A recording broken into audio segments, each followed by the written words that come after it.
What if I were to suggest that you play a key role in the awakening world? And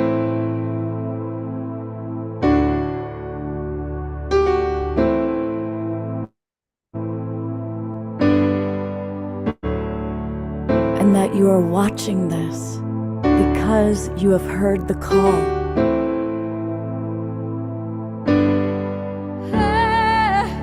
We can start right now by opening our hearts and minds.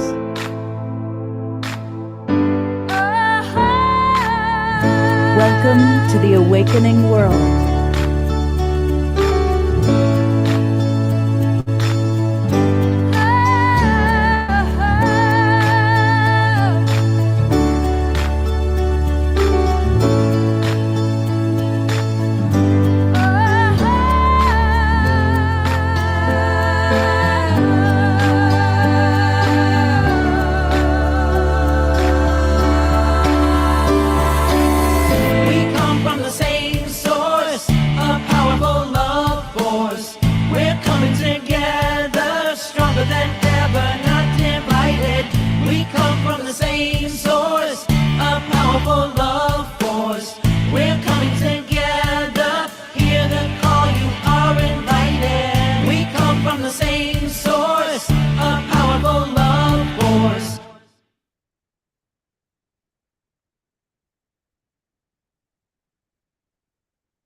Good evening, everybody. Welcome to the Awakening World. I'm Love Coach Scott Thomas.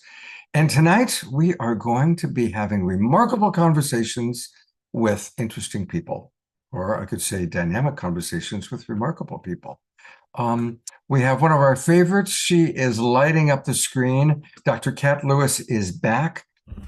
People have been enjoying her wisdom so much that she's rapidly shot to the ranks of one of our favorite presenters, and she's got more wisdom to share. So welcome back, Dr. Kat. Thank you. Happy to be And we here. have a new friend with us. We have Jackson Strong.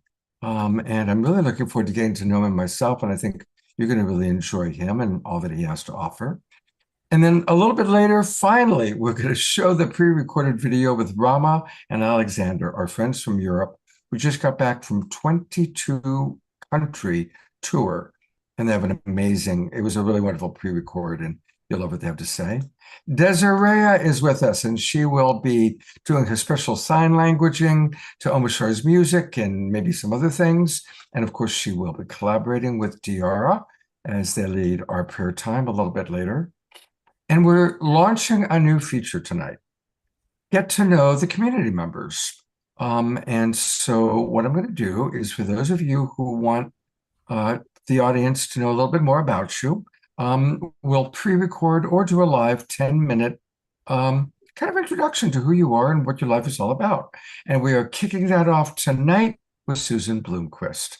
So it's a new feature, and I'm curious to see how it lands for everybody.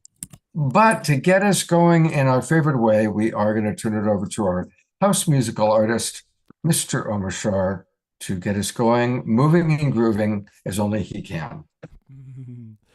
Yes, and namaste, everybody. Welcome those who are watching on YouTube and Facebook and our streaming partners, Humanities Team, etc. This is a song about freedom. And so without further ado, let's do it. And all rise.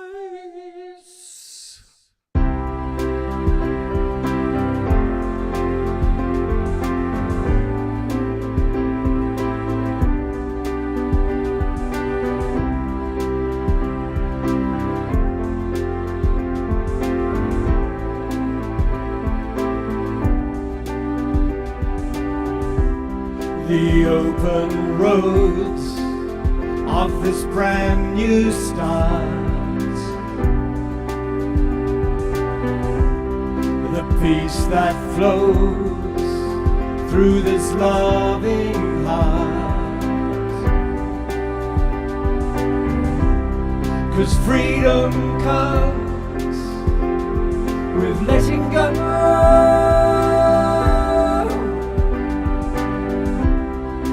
Life renewed, new seeds to sow.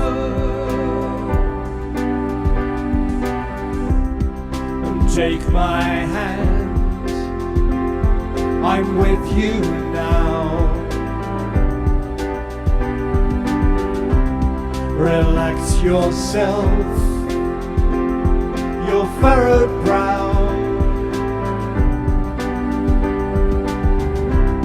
The past has gone, so say hello.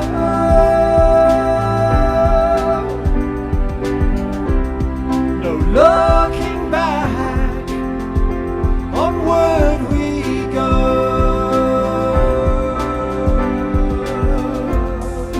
This is the life awaiting us, with family supporting us. The sword of truth has cleared the way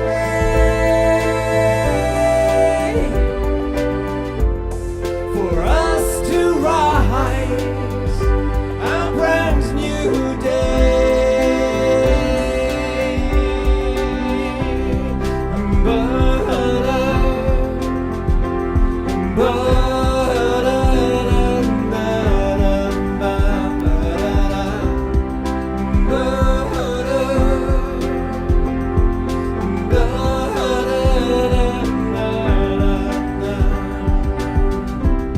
New mountain peaks for us to climb,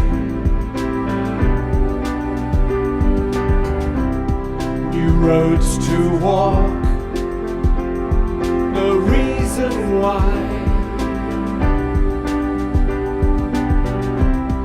It's time to know that we are one,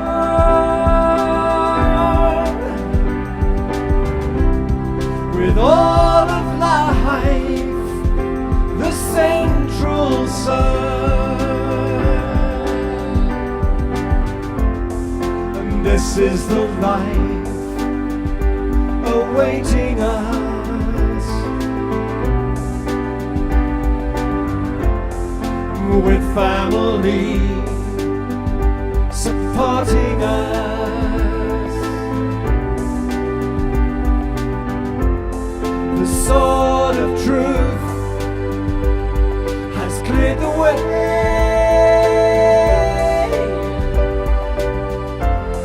for us to rise a brand new day.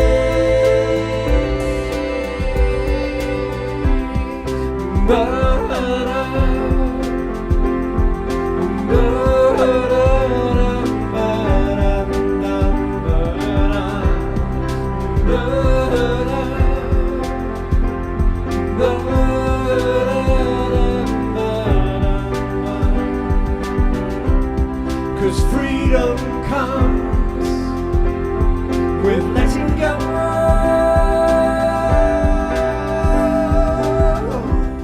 This life renewed, new seeds to sow.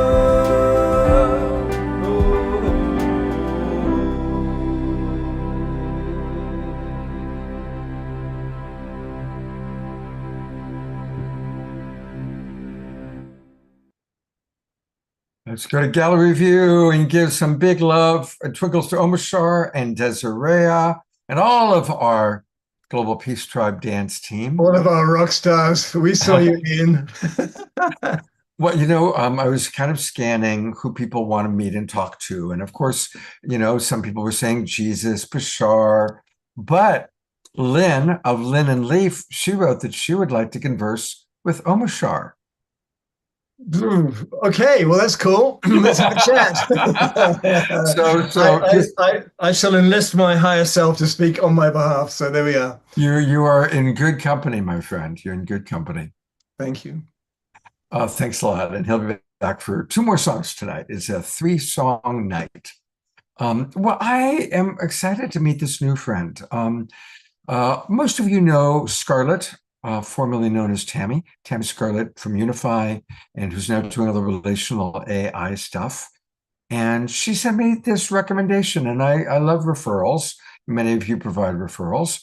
And she said, Scott, Jackson Strong is somebody you're really going to like, and your audience will love him. So here he is. I'm going to tell you just a little bit about him. And I'm just getting to know him myself. So it's going to be kind of a joint experience. He has 20 years of history on the spiritual and alternative history research path. He's worked with amazing mentors in healing arts, martial arts, former secret society members. I'm going to ask him about that. Jackson's also over a decade in the corporate and private equity worlds and has seen life from a broad and deep perspective. In service, he leads men's groups, marketing agencies focused on purpose-driven entrepreneur, and now leads an organization we're going to learn all about called AUREA. Aurelia, how do we pronounce that? Oreo, like Oreo cookie, but Oreo. All right, Aurelia.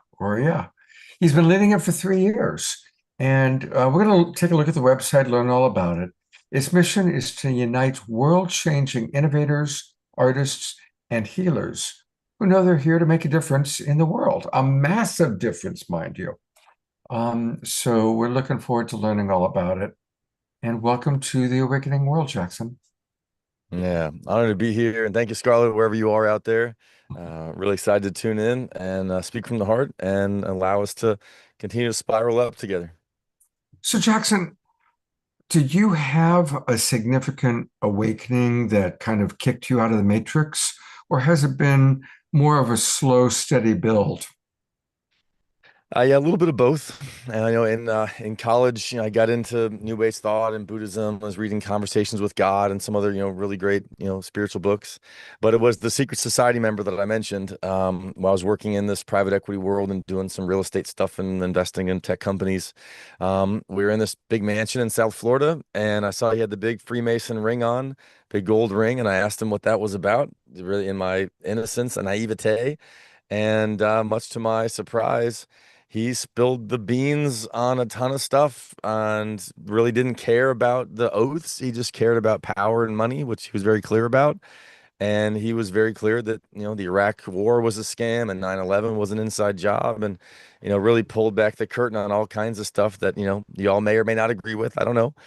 That was his perspective. And he gave me a few books to read and experts to study. And that kicked off, like here we are today, pretty much 20 years later. And it's been a wild, wild ride that's led into, like I said, the healing arts and spirituality, and just been a total nerd for all this stuff for 20 years or so. And now I feel like I'm in a really place of samadhi with it, where and that really is a corollary to the what we talked about me speaking on tonight, is being able to dance with the shadow and the light and see that they're both the creator. They're both inherently good. They both serve our growth. It's far easier to be in the love and the light and the celebration. And then we end up, if we don't do the deep shadow work, we oftentimes, what I've done, I've seen others do, project our shadows onto others, or we come from a place of victimhood and disempowerment without being able to own it all and find this, really, to me, Christ consciousness center place of being able to hold all the light and all the shadow together. So I always love to ask people kind of on a personal level, what's an example in your journey that you'd be willing to share of where you were challenged by looking at a shadow element for yourself, made your way through that journey, and then what was the benefit that came from it? Yeah, let's see. There's so many, so many. What's my favorite here? I'd say the challenges of authenticity.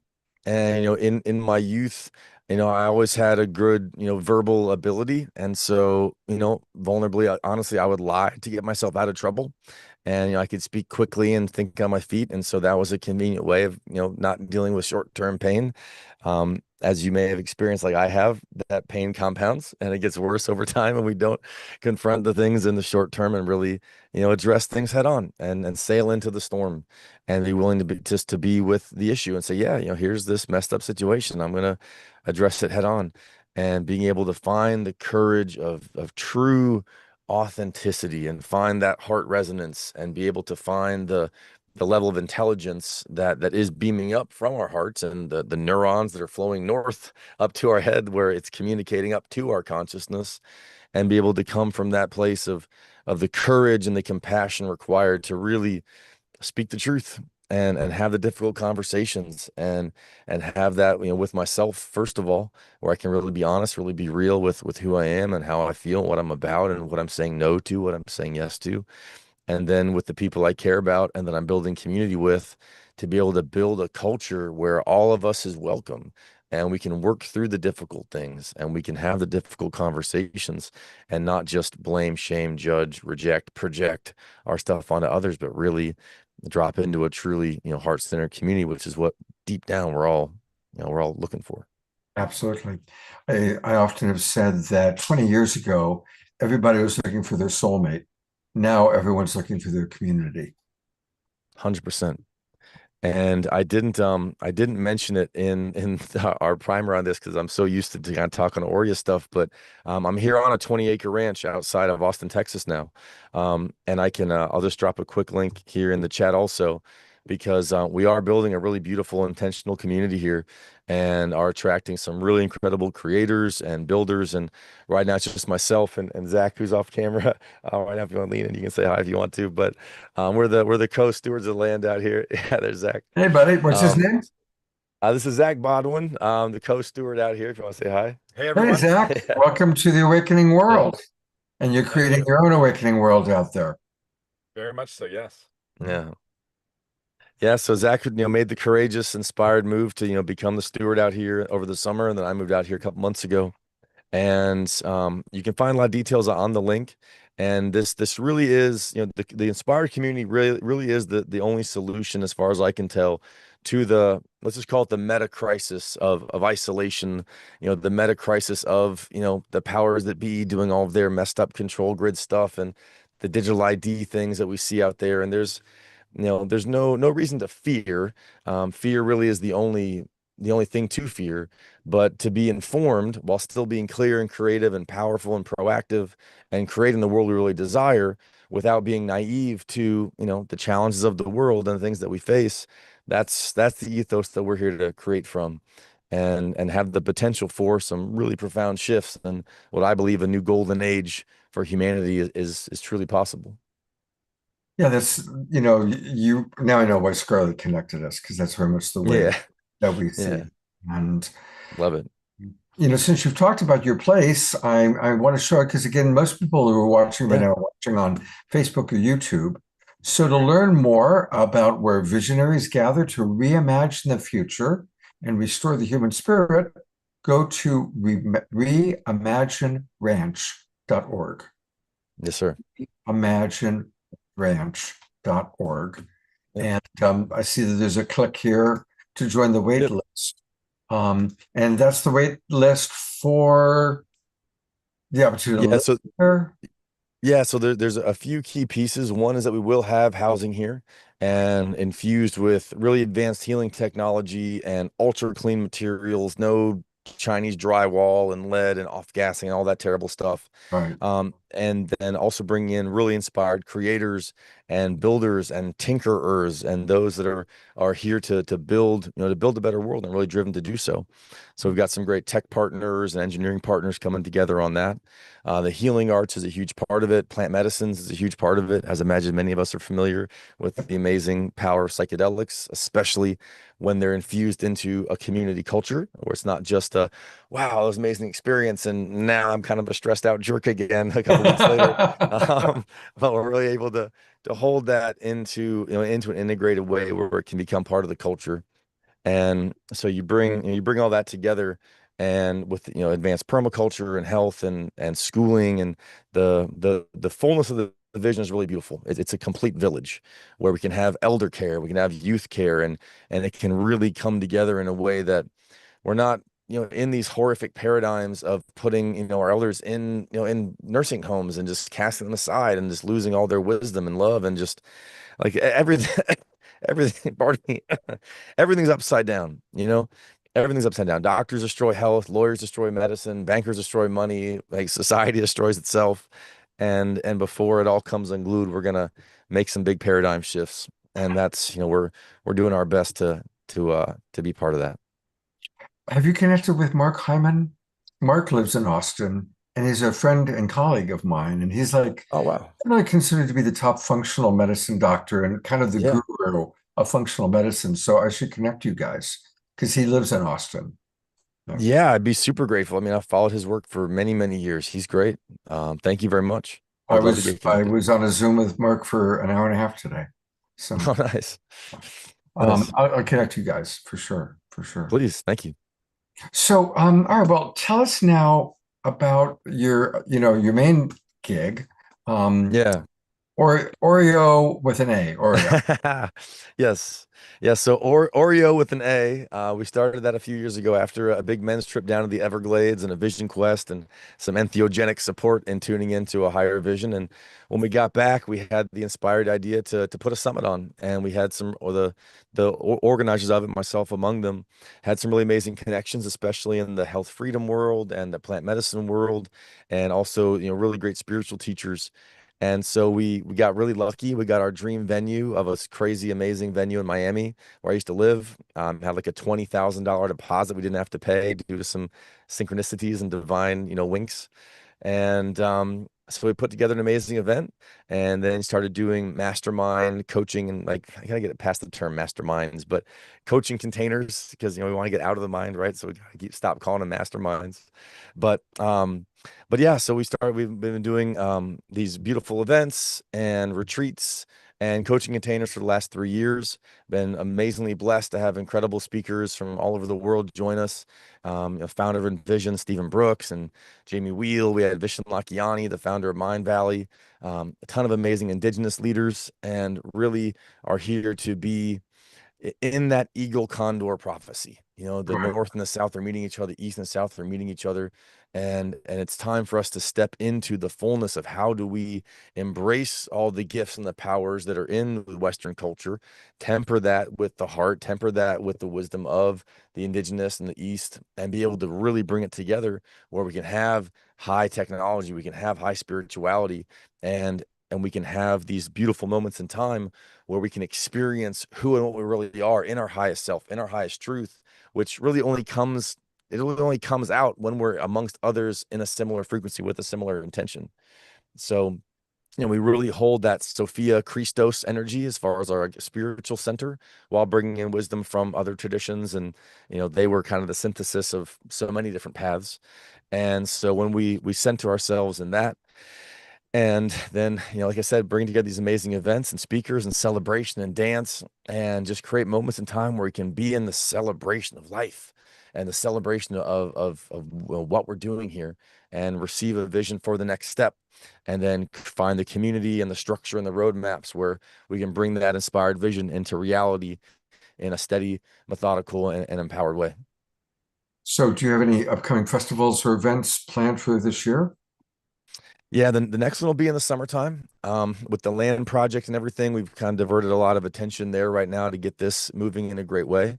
So if you see the OreoLeaders.com link that was in the chat, then there's an email sign up there. Definitely encourage you all and invite you all cordially to join us there. And if you saw me my Instagram link, yeah, so these are some of our previous events.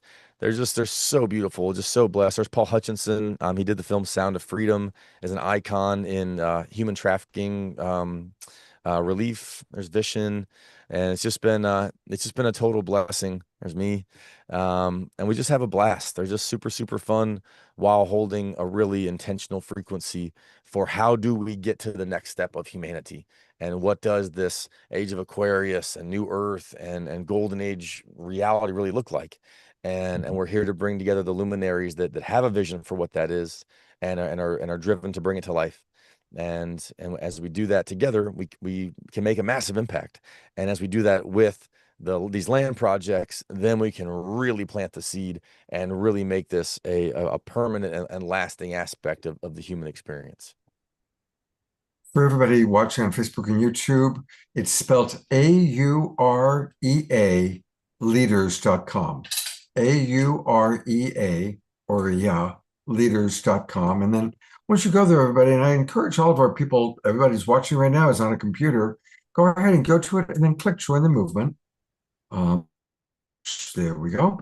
And what I'm doing, which is putting in your information, so that we can keep up with what he's doing here.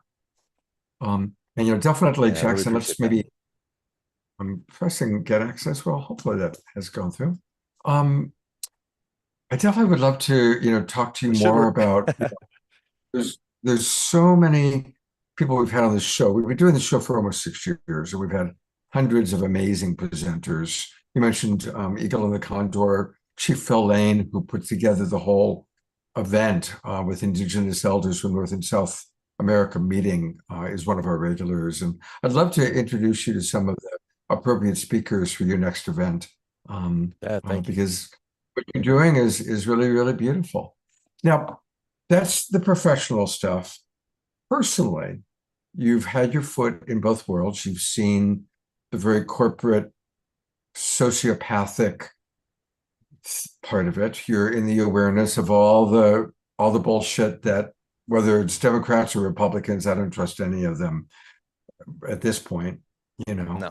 Um, how do you balance inspiration and hope for the future while recognizing the very real dilemmas and challenges that humanity is facing? Mm. The first answer that comes to mind is being around kids, being around children, and just seeing their level of joy and enthusiasm and wonder, and just the purity of what a soul really is. And when you meet some of these just miraculous children that are in the world today, it's just like, how do you not want to protect that? Like, how do you not want to make this world better for them? And I'm not a father yet, but I have lots of friends who are, and it's just, yeah, I just can't help but not get this like, okay, I'm gonna do it. Like, we're gonna do the difficult things to make this happen. And the other thing that is like a really anchored truth for me is the spiritual truth that I just know and feel in every aspect of my being, that this is all part of the creator. This is all part of the infinite intelligence that has put this world together. And if we didn't have the dark side out there, we wouldn't be motivated to do anything about it. If Luke Skywalker didn't have Darth Vader, if Harry Potter didn't have Voldemort, if all these great heroes and heroines of history, if there wasn't an oppositional force that seems so evil and wrong, but in reality it serves the activation of the light, then there wouldn't be a motive. We'd just be in, we'd be up in the fifth dimension, which we all kind of miss it, I know. But we decided to come down here to experience polarity, experience the breadth of consciousness that is here on earth, which is spicy, as we all know. But it's so rich and it's so beautiful, and the pain that we suffer, I know that it can be kind of a trope. I'm sure we've all heard it, but always bears repeating, is this, that the pain that we experience down here on earth, it gives us the appreciation for how magical life really is. And so, yeah, those are a couple things where I find my motivation. That's beautiful. That's really beautiful. Who are some of the speakers, presenters, teachers that have made the biggest impression on you or had the most influence? Mm. Let's see here. So there's one the first one that flashes to mind is a woman named Amanda Shendell. And she doesn't have the biggest following. We've had some really big name speakers that have huge followings and whatnot, but she has a level of joy and enthusiasm for life, and she runs a medicinal mushroom retreat out in California. And she just has this innate, just like tapped into like the joy button of the universe energy that really infuses me with an incredible amount of enthusiasm. Second one I'd say is Dr. Samuel Lee. If you all know him, the Spiritual Psychiatrist podcast, and Dr. Samuel Lee on Instagram. He is an incredible intelligence in the Keylontic sciences and Kathara. If that's something any of y'all have gotten into, it's the most intricate spiritual science I've ever encountered. Yeah, Dr. Laura, yeah, I didn't get it at first. It was just way too complicated for me when I first heard of it many years ago. And then recently with Dr. Samuel Lee and another dear friend of mine, Marla Lindner, who runs a Bufo Healing Sanctuary here in Austin. Any of you who are looking for an amazing facilitator in the Bufo or Iboga space, she's extraordinary and a dear friend of mine. And yeah, I'd see that those are two that come to mind with a ton of power and just just brilliant, just gifts to life. Amazing beings. Beautiful, beautiful. And where would you say, with all the studies that you've done, where are you currently in terms of spiritual practice? What are some of the practices that you do to connect to spirit? Yeah. Yeah, so I'm a member of Dr. Sam's school community. So he has a lot of great meditations in there I listen to first thing when I wake up. I'll spend 20 minutes or so listening to a great meditation to get my mind, my energy really clear and aligned. And I am blessed to be here in nature and be able to go get some time in the trees and walk around and move and breathe and just allow myself to really drop into the awe and the wonder that exists here on this beautiful earth. And then from there it's exercise. I just need to move my body, and that gets my joy and my passion really tuned up in life. And if I follow those things and I eat relatively healthy, drink plenty of water, then I feel good. I did this extreme emotional release over New Year's Eve, so my voice is still kind of raspy. There was I don't know how much time I have left here. Do I have another few minutes? Yeah, you got another few minutes. Go for it. Okay. Yeah, so I'll just tell a quick story. So Charles Eisenstein is your neighbor? Okay, well that's cool. Love Charles, and he was one of our speakers, as y'all may have Charles seen. has been on this show a few times. Oh, cool. Yeah, Charles, I mean, that God, what like just a sage. I mean, God, he's just the epitome of a sage. Um, so yeah, so I'll share. It's kind of vulnerable and kind of edgy, but it's my experience. And so when in my youth, I had nightmares for many years of being abducted. It was not nice. It was not pleasant. It was very scary. And Greys were the abductors. And I didn't know for sure if it was nightmares or if it were real experiences. I'm open to seeing it from a reductionist perspective or a more mystical perspective. But I never had seen myself in the craft. Whenever the nightmares would happen, as soon as I would get taken out of my house, I would black out. I wouldn't remember anything until I woke up. Over New Year's, this very powerful energy worker and healer that I met, Phoenix. What's up, Phoenix? Thank you for kicking my metaphysical butt. But yeah, she took me through a series of processes, and it wasn't the intention to go revisit this, but it came through. But I saw myself in the craft, and I saw myself face to face with these beings, and it was terrifying. And I was full of fear and rage, and it's like every extreme emotion. And so I did these really massive screaming processes, and completely blew my voice out. So we're just about a week later now, or exactly a week later, and I'm still healing my voice. But I feel much better now, and it was nice to purge that, whatever it was, be they nightmares or real, real experiences with some nasty members of the universe. Have you tracked Whitley Strieber's experience? Do you know who Whitley is? I do. Yeah, he's fascinating. He's been on the show many times, and Wow. I first put him on a television show that I was working on 35 years ago. So we've known each other, and of course, initially he was like the Oh, identified most with his alien abduction stories.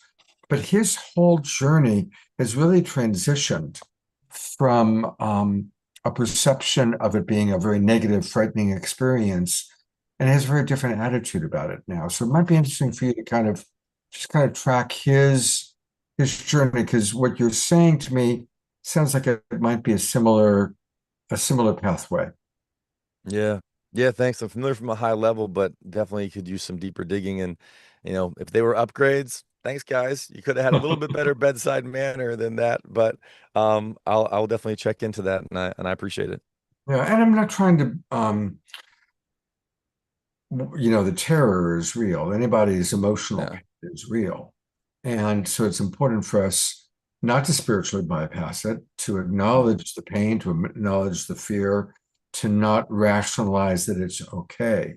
But also to look at, okay, how has this expanded? Because like you said, everybody needs every protagonist needs an antagonist. And I think most of us, if we look back at the biggest lessons of our life, it's usually connected to the hardest challenges or the most painful experiences. Yeah, yeah, absolutely. A great Well, irony in that. I'm definitely go back and check out all the comments, because definitely you've lit up our audience, and Oh, great. hopefully this will just be the first of many visits on the Awakening World, Jackson. Yeah, super honored. I really appreciate you, Scott, and everyone else, and really honored to be here and excited to get to know you all better as time unfolds.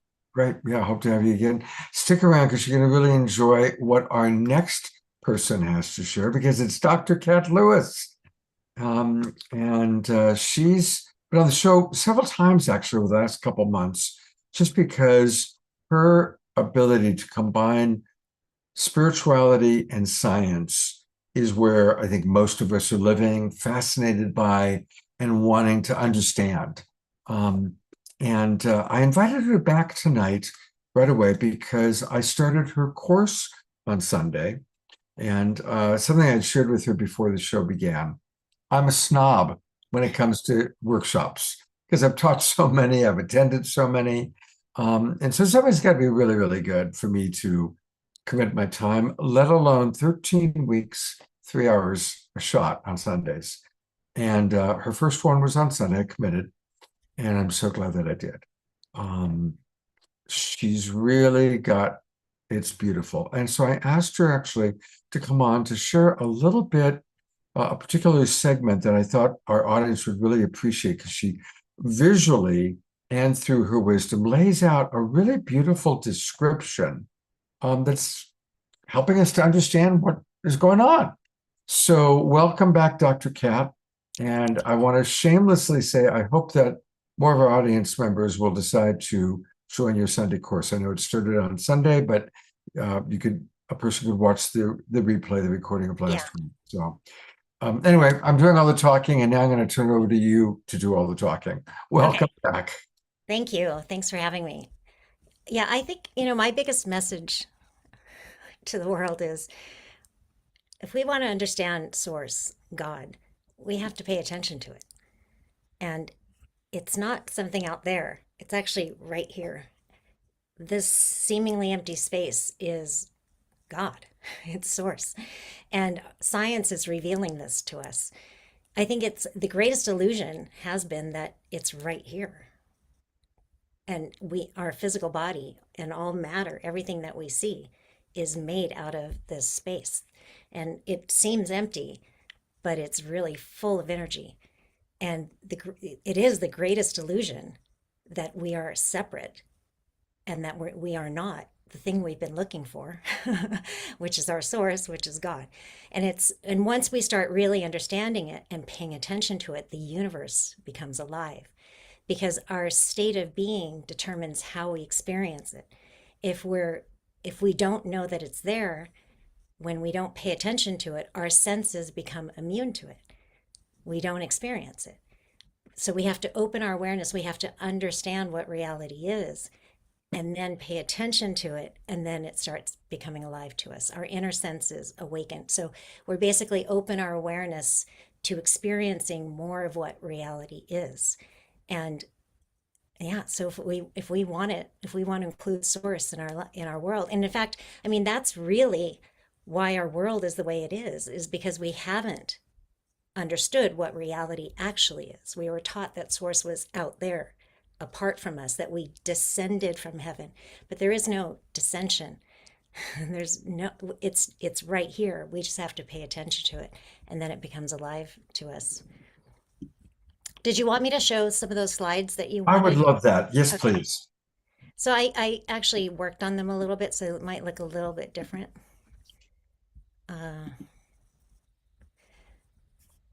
Okay, so we can start here first. And so what the course is, and what I study is basically the integration of the science of consciousness, which is Vedanta, non-dual, that we live in a non-dual reality. We experience a duality, but it's a non-dual reality.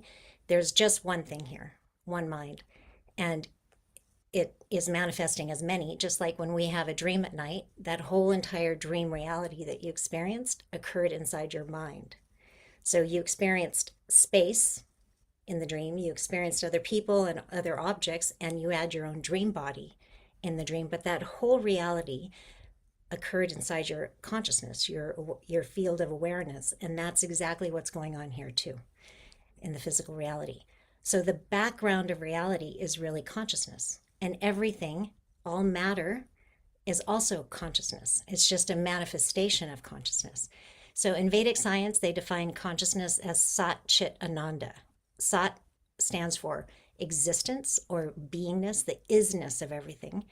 Chit is awareness, Ananda is bliss. And once we recognize who we actually are, we experience that bliss. And so I'm going to break that down for you in just a second. But pure consciousness is not, I'm going to talk about the unified field, but pure consciousness is not the unified field. It is the unmanifest infinite awareness in which the unified field, which I'll describe in just a second, manifests. So our best physics is showing us that the material reality that we experience emerges from this fundamental field. And so space that we experience, it seems empty, but it's not empty. It's filled with energy, and energy is information. And all matter, so everything we see, including the physical body, is emerging out of this space. And what we experience as matter is not fundamentally solid, it's actually energy, it's actually light. And once we develop our inner senses, we can actually experience it as that, but we have to pay attention.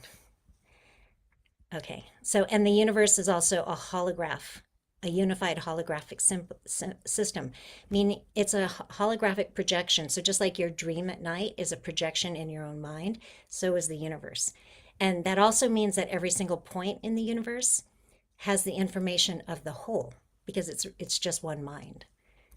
Okay, so what we experience as matter is just these tiny little units of energy vibrating. So it's a sea of infinite potential. It creates these little vortices or eddies in the field, and then we experience it as matter. Okay. So what physics is saying is basically what Vedanta is saying in a different way. So in Vedanta is the science of consciousness. It's been around for thousands of years, maybe 10,000 or more. And it really uses the unexamined logic of our own experience to show us that we are consciousness and not the physical body. Okay, so you can, our best physics from Nassim Haramein at the International Space Federation is basically showing that what we experience as the universe is a pattern, a series of nested tori. And you can think of the universal mind, as this double torus.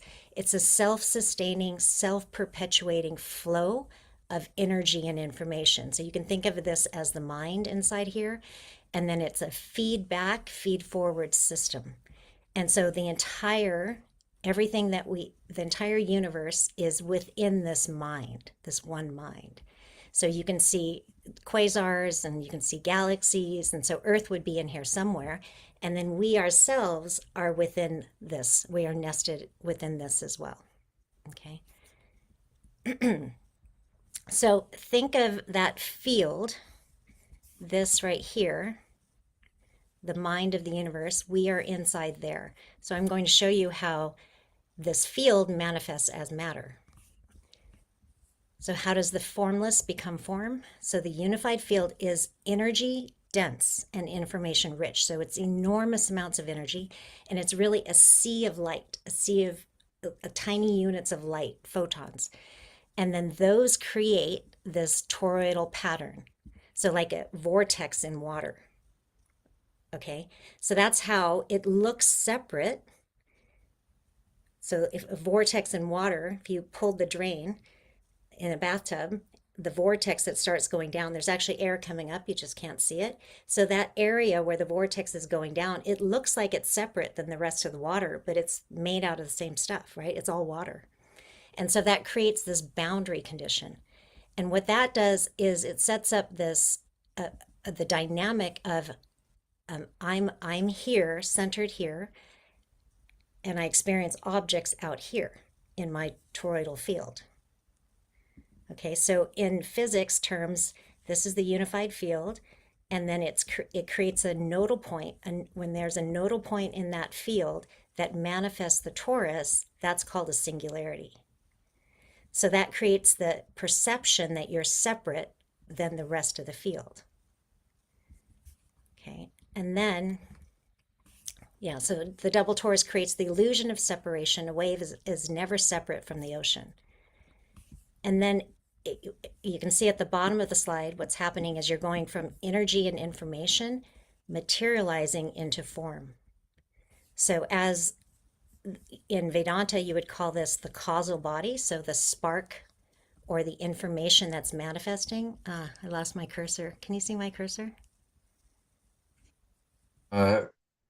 We don't try scrolling it around. No, There it goes. Okay. there it is. It's Got back. it. Okay. Okay, so in Vedanta, they call that the causal body, the spark of creation. So the potential, the unmanifest potential that's creating you. And then so that would be, just the potential that's creating you, and you see the body starts materializing inside this field. So this double torus, we call, in Vedanta, would be the subtle body. Okay, so it's an electromagnetic field of movement and information. So this torus, this information flow here from the universal mind is also a double torus. And then we have our own double torus. And the physical body crystallizes inside there. So all form, all matter that you see has this dynamic. And then the little units that are making up our body also have this dynamic. And then we have a larger one around the body that is basically like the summation of all those tori within the physical body. So the subtle body, this torus in Vedanta, is called the mind. It's where our experience takes place. So you can think of it as a 3D holographic projection, and it feels like I'm over here and then the rest of the world is out here. But all of that is occurring inside your mind. So in Vedanta, the subtle body is the ego, the intellect, memory, all sensation. It's the pattern in which this double torus takes is a pattern displayed in the field that looks like the world that you experience.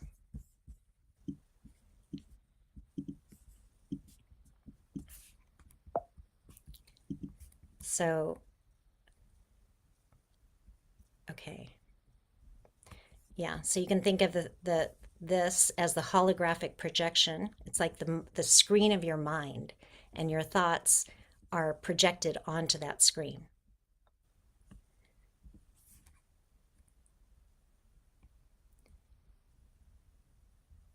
So awakening is when we recognize that we are the field. When our consciousness recognizes that we are the field, then what happens is that sense of me and another softens. You don't have that separation anymore, because this is creating that illusion of separation. And when we recognize that we actually are the field, that we're not separate from the field, then that softens. Your double torus softens and you feel expanded into the field.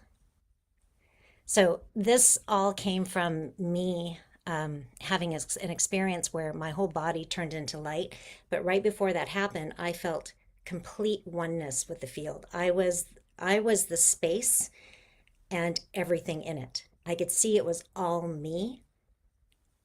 And I felt weightless. My body felt weightless. I could see it, but it felt no different than the space. So that is a state of now that happened because I came into coherence with the field. I wasn't consciously producing that state. But you can consciously produce that state once you understand the mechanics behind it. And this is where you start to understand what miracles are. Because when you're one with the field, then you have more control over how the field manifests.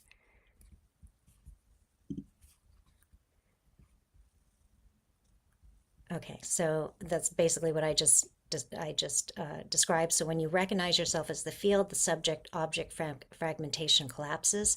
So that's why I drew this torus a little bit lighter. It's just slightly lighter, so you could still see it. Attention stops scattering. You become very present. You're totally aligned with who you actually are, not the story that's in your head. The nervous system calms down and it relaxes, and you phase lock with the true self, which is the field. So energy and information stop fighting themselves because you're totally aligned. And then your experience organizes around that single center. Now, so when that happens, your torus, which is creating your experience, it flows very easily. So synchronicities happen faster. So you can think of it like when an ice skater spins, when she brings or he brings their arms into the center, they spin faster, right? There's less resistance. So when we're totally centered with who we actually are, that's what happens. Then the torus just spins. And remember, we are in the universal flow. So you begin to feel this more. And when you're not resisting life, and you're present, your inner senses turn on. Basically what's happening is you become aware of these higher frequency domains of energy that are always here right now. And that's when the universe becomes alive. I feel energy out here. I feel it coming down. I feel this vortex coming down through the crown. I feel it going up. So, and I didn't feel any of this, maybe 6-7 years ago. So this is all really new. And it all came from that experience. And I wanted to basically understand. I needed to understand how that experience happened. So I started studying the physics. I went into my spiritual heart.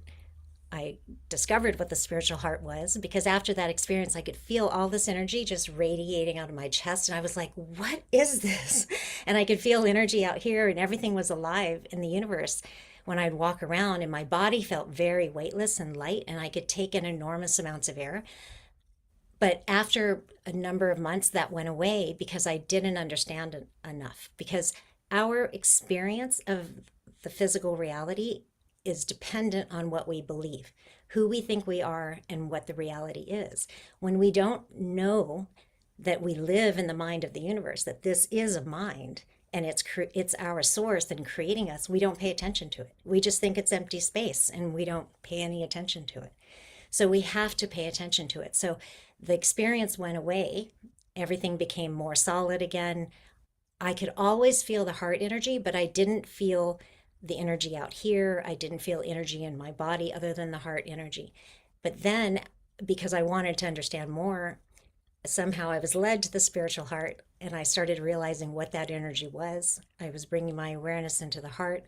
I was starting to understand the different layers of reality, which is exactly what physics helps us understand too. And then once I started understanding that, and then I started studying the physics, all of it came back. So I feel energy all the time. I feel like everything's bouncing, everything's alive. It's really beautiful. So in physics, when we come into when we align with this, we call that coherence. In Vedanta, it's called, you go from identification with form, the physical body and the world, to identification with the field. That's when this happens. And the lived experience is that you feel effort drops. Everything just flows. Fullness arises because this energy starts expanding out of you. You feel really full. And that's why bliss appears. The experience of when we reconnect to ourselves, that's the experience, is bliss. It's beautiful.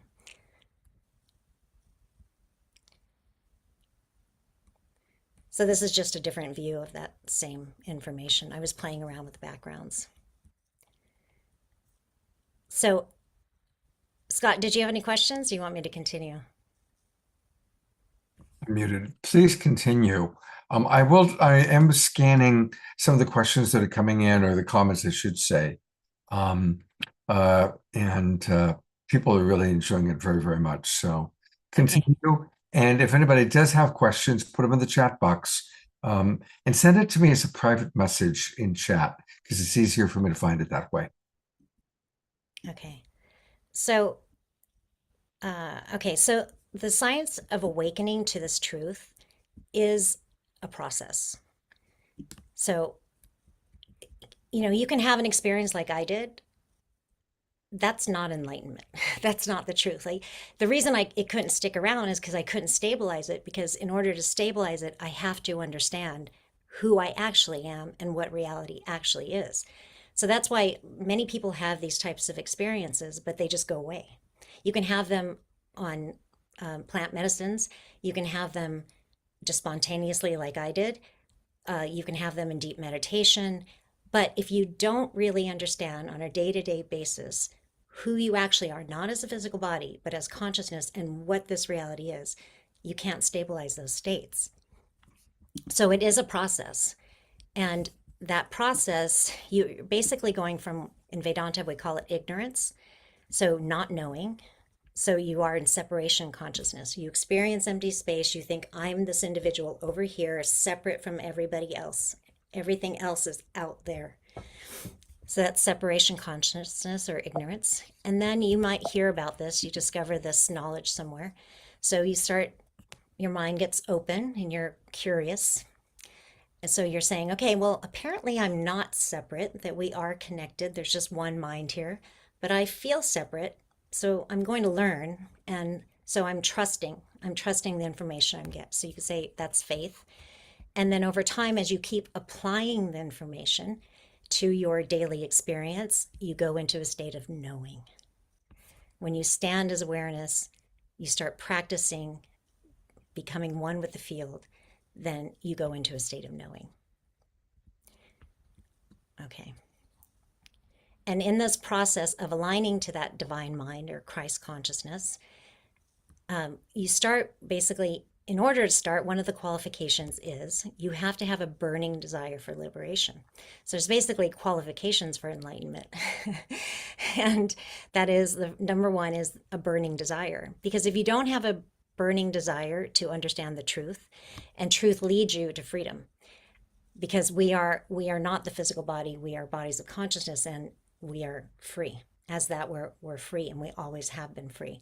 But if you don't have a burning desire for that, then you won't take the time to apply the knowledge, to learn about it.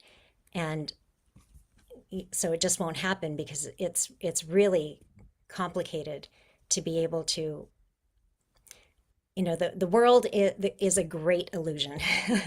So it will keep us tied to it, and we won't take the time. So we have to be dedicated, we have to be disciplined, and we have to use our discernment. And discernment is really about, in Vedanta, it's about discerning between what's real and what's apparently real. And meaning, what's real is the thing that never changes, that's eternal, ever present, never born, never dies. It's unaffected, unlimited, infinite awareness. That's the only thing that's real. And then everything else, the relative reality, the dream that we experience, our dream state, as well as this dream of physical reality, is apparently real. We experience it, but it's not real. So we need to be able to discern that. We need to be able to discern between thoughts, so our thoughts are part of that relative reality. Our emotions are also part of that relative reality. And so those are always coming and going. So we use discernment to say, well, who I am as consciousness never changes. Thoughts are changing, emotions are changing, the world's always changing, my cells are always changing. So therefore, those are apparently real. And then as you keep applying that, that's one of the key tools in Vedic science, you keep applying that so that you can always put your attention back on you, awareness. And then over time, as you apply that knowledge, you start to remove the doubt, because as you move through this process, there's going to be doubts. It's like, how am I not the body? How am I infinite awareness? I don't feel infinite. And so when you apply the knowledge, it starts removing that doubt. You learn how to stand as awareness, that infinite, unbounded awareness. And as you do this, you start acquiring and adopting new beliefs that are more in alignment with the actual truth of reality. And anything that happens during this process, lessons, these are basically showing us belief systems that are out of alignment. So when we find things challenging, the challenge is an indication that, oh, I must have a belief that's out of alignment with this truth, the truth of who I am, eternal, unaffected, ever present, unlimited, blissful awareness. And then that, if you keep applying this, that leads to freedom. Because as unlimited awareness, we're never limited. It allows you to become one with the divine mind. You have the ability to co-create with the divine mind. You become more conscious that you are a co-creator. And you also experience unconditional love, not just for yourself, but for others. And so what happens as you take this path is all of these are the benefits. You become more and more aware of your misalignment, and you really feel it. So this can be a challenging part of the awakening process, because when you're out of alignment, you will really feel it. Detachment, but detachment is a good thing. Detachment in a way that it's just unconditional. You don't have any problem with anybody, with yourself. You're forgiving of yourself. You're forgiving of everybody, because you know everybody is here just doing their best and learning this too. Now, in the life and teachings of the Masters of the Far East, one of the things that they say is, they said, the divine science of our being is to know that we are God. And that's the path of the human experience, is to know that we are God. And if you look around at all the information that's coming out right now, especially some of the physics that's coming out, it's showing us that we are not the body, that the consciousness is the ground of all being. Everything that we see is consciousness, and that's what some of this information is showing you tonight. So we are learning this. Okay, so forgiveness, your senses attuned to these higher frequencies, so you experience how alive everything is. You release barriers to love, and that's actually what happens. So when we unify with the field, it is the experience of love, bliss or love. You could define it as either. The word bliss could be the word love. It's the softening of our mind, and then that allows us to unify with the field. We become more flexible, so we're just going with the flow. We're not affected by what's happening, so we don't get upset at things. We experience more freedom, joy, health. Our health becomes, we really increase our vitality, because the field is actually the source of us. It's the source of our bodies. And as we come into coherence with it, I showed last time that Science of Love talk, how when we come into coherence with it, that energy just propagates up through our biology. Our brain function changes, it gets better, so we increase vitality. And I showed you earlier the vortex, when it really starts spinning fluidly, that's when synchronicities happen, that's when miracles happens. We have more love for life, more knowledge, more intelligence, and we can communicate with higher intelligence, and we experience more unity with everything and everyone. So in the life and teachings of the Masters, it says, he will learn to think things through. Old ideas will drop away, ideas will be new ideas will be adjusted. He will soon find the ease and efficiency of the system. He will learn, He will learn at last to take all the questions that perplex him into the silent hour, into your heart.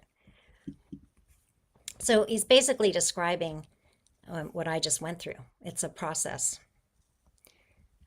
of releasing old ideas. I love the Yoda. Yoda said, you must unlearn what you have learned. Because everything we were just taught, we were born here, we were given a subset of ideas, and we thought that's all there was, right? But those ideas didn't include that, no, God's not out there. This is God. It's right here. So, okay.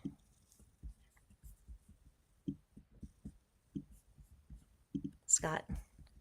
There are questions for you. Okay. So from Dr. Laura, does the singularity create the subtle torus first, and then the emotional torus, and then the physical torus?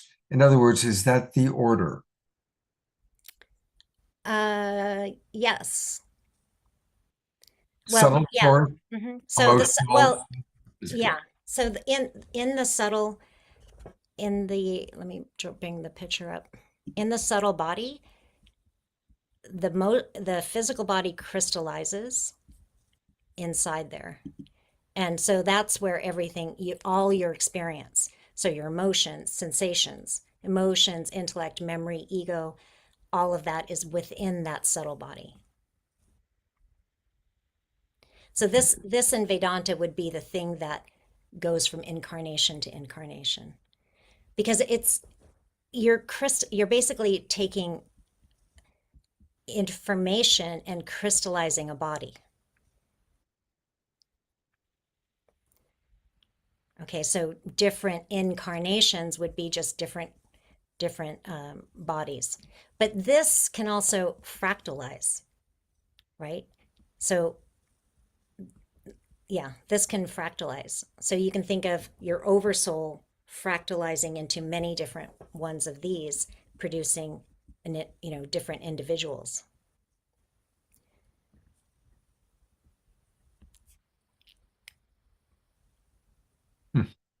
Susan Bloomquist writes, Dr. Cat is our favorite Yoda. And so I would agree with that. And Dia Therese writes, Dr. Cat, your creativity abounds in your continuity and ability to give us these new slides. They truly make a difference in my understanding and in becoming love incarnate. I agree. These are beautiful visuals. I think they help tremendously. Absolutely. Yeah. That's when I saw it, it's like, okay, we got to show this. Okay, we have another question from Dr. Laura for Dr. Cat. She's asking you, have you read the 7 Hermetic principles? One of them is the principle of polarity or duality. How does this fold into Vedic science? I haven't read those, so I can only imagine that it's basically taught. I mean, this is where polarity is manifesting, right? So if you have, okay, so if we look back, okay, if we just took this away, if we just had within here the double torus here. Now, by the way, I got this slide from William Brown at the International Space Federation, who got it from someone else, and he can't remember who. So, and I think it was just half the torus here, and it didn't show this other half. So I created this other half. I just took an image of this and then flipped it because it is a double torus. But anyway, if you see that light in the center, so that would be Right. that you think of that going within here. So consciousness or existence would be that center and then everything out here. And it's not dark, right? It's just the isness of everything. It's just hard to draw it because you can't draw it. You can't objectify it. Then that starts, when that becomes self-aware, it produces this, like me over here and everything else out there, right? So you could say in here, it's the one, and as the one, it doesn't have any experience. It's just the one, and it's everywhere. It's unbroken awareness. And then it becomes self-aware and produces the universe. And then and then there's many, this happens at all scales. It's like infinitely large and infinitely small. So even this is not really accurate because there isn't just one. It's like, it's one repeating infinitely, like at all scales, as high as infinitely large and then infinitely small. I forgot. Sorry, what was the question again? The question was about, in the Hermetic principles, the principle of Okay. polarity and duality. Yeah, so as this manifests to produce this, that's polarity. You have to have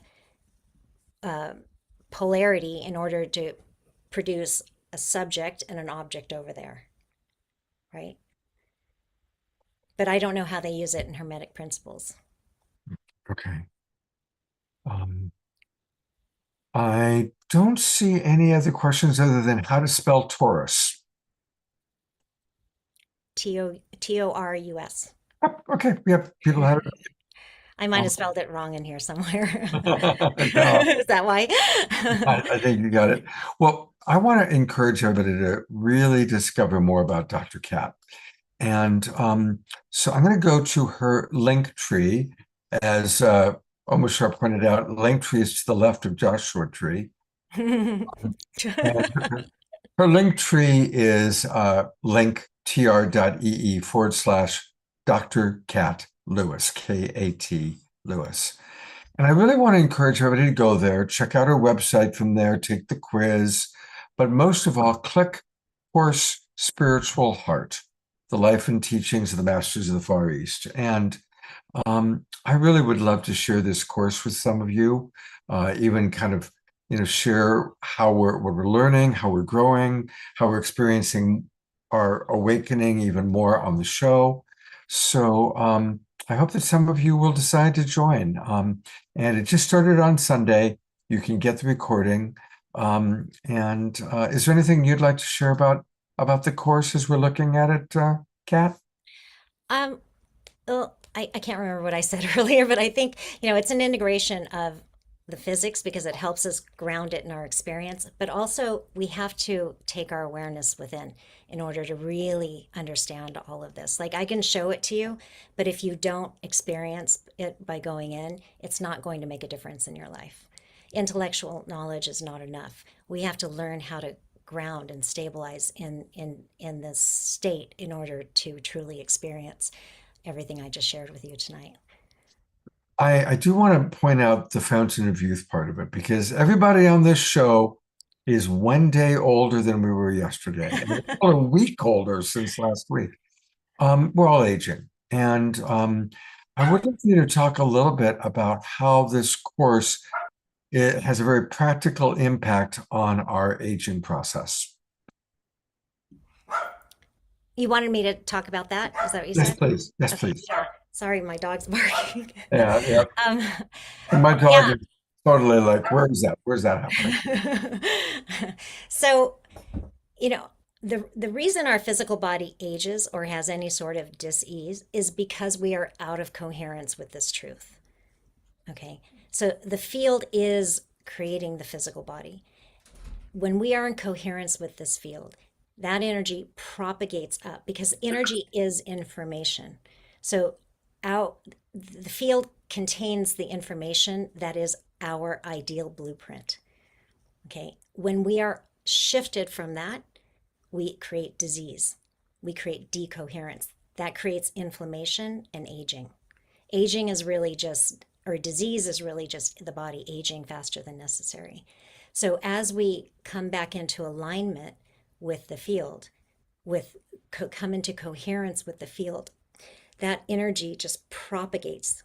That energy that carries the information that is our pristine blueprint just propagates through our entire system, and we can have spontaneous healings. That's true regeneration. So what has to happen if we want to live in that state, you would be in a constant flow of regenerative energy. That is the fountain of youth. So when I had that experience, my body, I felt this rush of liquid electric energy. That's the way I described it then, and I still describe it that way now. And it shot right out of here, right out of my heart, and just went, whoosh, and then my whole body turned into light. Everything felt like light. So that was a profound state of coherence with the field. And I wasn't trying to do anything at the time, like in those moments that it actually happened, but I had been doing a number of practices that led me to that, into a state of resonance with the field that then produces a state of coherence. And coherence is when that energy and information propagate up through the system without interference. When we have decoherence, that creates interference. So the energy is propagating through, but it's experiencing a lot of interference, and then that's what creates disease and aging. So now that we understand the mechanism, I really believe that we're going to live a lot longer. And we're going to experience youth a lot longer. So we'll live younger and longer, and we'll live younger and stronger longer. Absolutely. Well, thank you. Thank you for helping us to all get younger. I'm excited about that. Yeah. Again, I hope some people will join the course. Stick around. I'm sure there's going to be some comments and questions that might come into you in the chat box. You'll see, people's real appreciation of what you're doing. And we're at the mid-show break time, a little bit past mid-show, to be honest. But we are going to go to Omar Shar for our mid-show song. Hey, brother.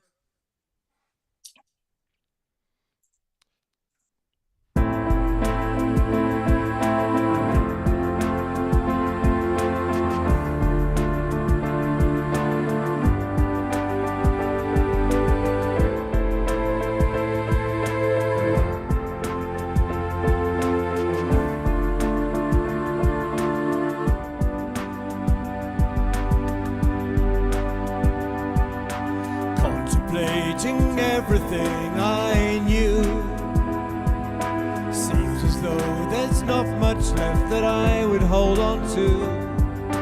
Contemplating what is pure and true, sun and moon and stars and light and earth and water too. We are rising, soaring, flying, living life so free. We are flowing, changing, growing, loving all we see. Got to know we're coming home again. Open hearts and open minds and open doors and loving friends. Look at the one who's standing by you now. Destiny is in our hands, so leave the density behind. We are rising, soaring, flying, living life so free. We are flowing, changing, growing, loving all we see. Turning to the face of those who need the light of truth to help them turn the other cheek and turn around. Lift each other up into the highest point of view so that together we can move to higher ground.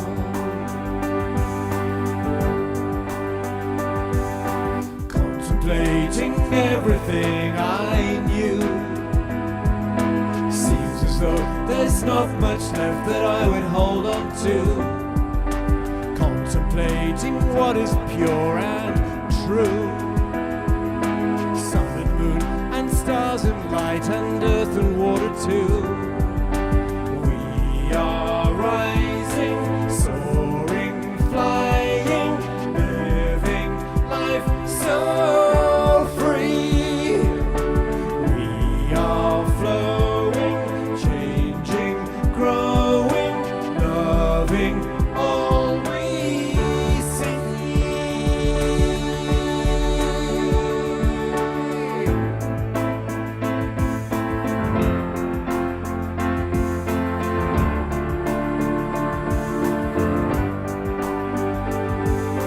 Lift each other up into the highest point of view so that together we can move to higher ground.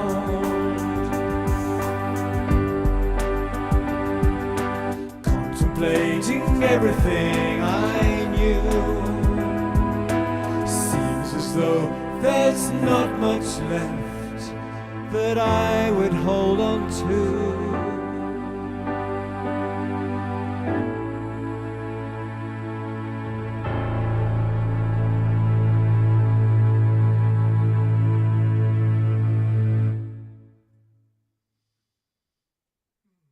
brilliant song. As Susan Blomquist, right? That's the perfect song for tonight. Really, absolutely brilliant, Omashar. Yes, it's yes. Thank you so much. Right. It's the goddess of music through me. There we are. The goddess shines brightly through you, my brother. Thank you so much. Thank you. Well, it's funny. They've made it onto 3 posters because I kept thinking I was going to show the Rama and Alexander video. And finally, every show we end up, things go longer, people are interesting. But finally tonight we're going to show it. And they are wonderful. They have been on the show before, but not for, I think, about a year and a half. And you're going to meet them. I'm not going to say too much because it's all in the video. But Rama and Alexander are 2 members of the Evolutionary Leaders Network. They live in Europe, and they just got back from traveling to 22 countries. And they're going to share some of what they experienced and some of, well, you'll see. There's also going to be a lot of happy birthday messages because I filmed this just around the time of my birthday. And originally we were going to show this on the December 27th show that I did with Kristen Hoffman. So time is relative, as Dr. Kat could certainly explain to us. So it's really my pleasure to introduce you both, introduce all of you to both Rama and Alexander, a beautiful, beautiful couple, and enjoy their video here.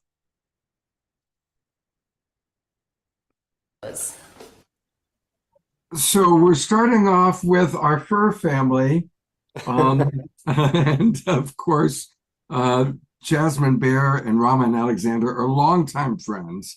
I just woke her up to say hello to them. And tell us who you've got there.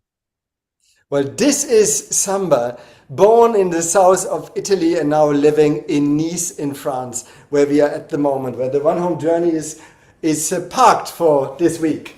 Oops. Beautiful. It's a happy, holy day opportunity to be with our beloved friends, Rama and Alexander, who have been traveling all over the world, sharing the wisdom and the support through Home for Humanity. So thank you for taking a few minutes to be with us on our December 27th show. And tell us, where are you right now geographically?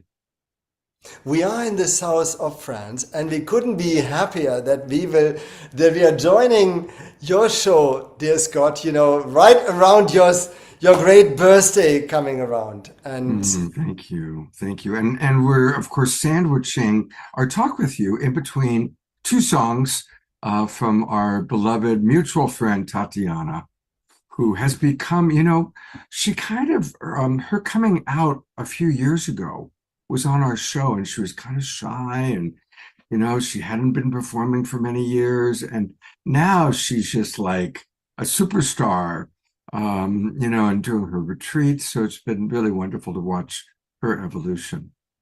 Yes, and the 2 songs are 2 amongst the 3 or 4 songs that have been a beautiful way that she's been part of the Home for Humanity family from the beginning, that she's composed inspired by the movement, to support the movement. And one of them is actually the One Home Anthem, which was like the send-off song as we started our journey. Which we feel it's such a blessing to be with you on your birthday, in your birthday moment.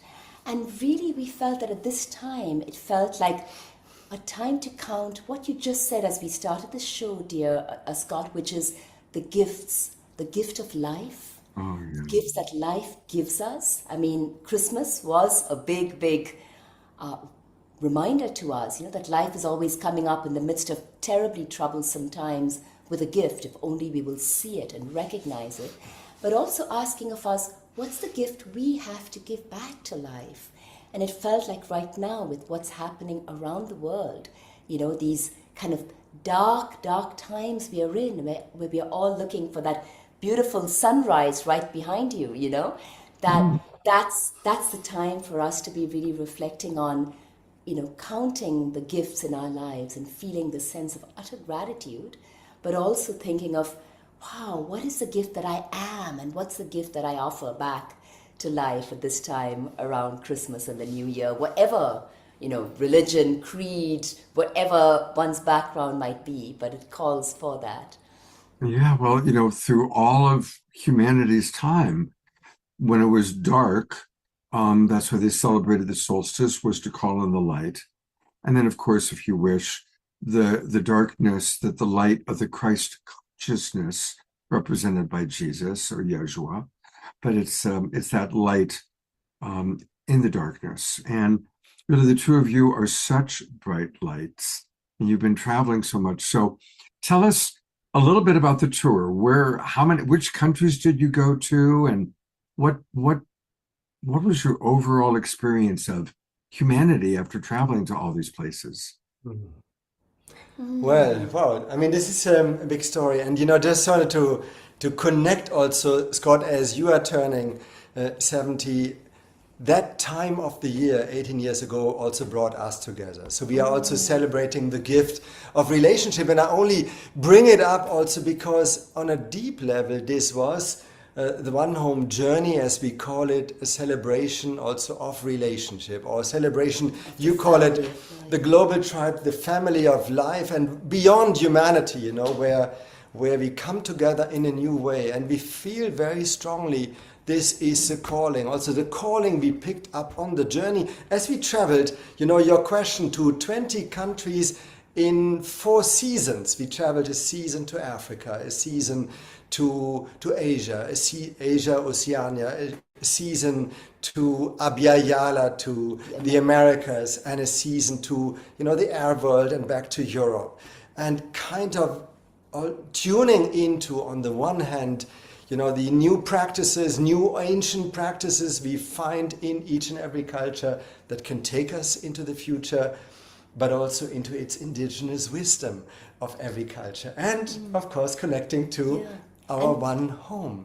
And that's also why, as we tuned in, especially when we heard it was your birthday, in addition just to the gift of life, this was, our entire journey was around the concept of gift. So it's a gifting culture, it's a gift economy.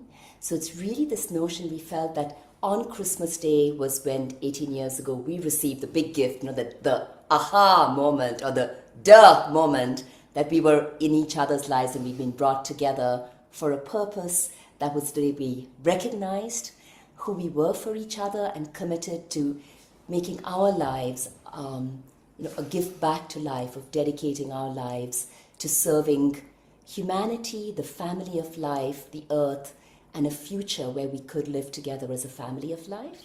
And that's what then led to the next aha moment many Christmases later, on New Year's, to the vision of the One Home journey, where the journey, yes, it's a journey, but it's really the sense of, it's the inner journey into ourselves, while we are journeying to every country on earth over these 7 years, to tap in to the gift of every part of. This was a gift we received when we started the journey from an artist. It's very, very light and fragile. And it's Michel Granger, who's been portraying the earth since the 1970s. And it's just showing the earth as seen from space, so our home. And this has been held by 12,000 people, from babies to children to young people to elders to indigenous communities, women in slums and refugee camps. And every time the biggest learning was when people held this, immediately there was this silence, this inner reverence, this oneness, this love, this awakening, this knowing, this eternal knowing, whether with children or with elders, So that was like a symbol of the gift of the journey. And Scott, I want to take a moment, because I really could feel that. And I want to invite our audience just to take 30 seconds of silence to imagine, through Rama and Alexander, this beautiful, gentle, fragile object, this fragile earth that we're on. How many people touched it, held it? About 12,000. 12,000. So let's just all tune in to our humanity, through the 12,000 people touched by Grandma Alexander in this little microcosm of our Mother Earth Gaia. Mm.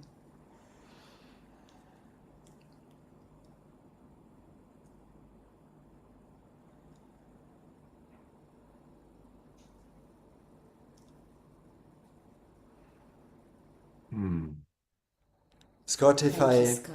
may Yeah. add to your invitation an experience that we may also share on this screen as we are holding together the earth. There was something very unique that we discovered in doing so, which we didn't know before. In the moments when we held the earth together, and we usually did it, after the end. workshops we did, be it in refugee camps or in slums or in orphanages or in kindergartens or in schools. When we held it together in those moments, there was every border between us was gone. Whether white or black or young or old or different social classes, in these moments there was a reaching out to something which is shared, which is precious. And beyond that, there was a sense of, I want to contribute to that. I want to see that flourish, and this is ours to care for.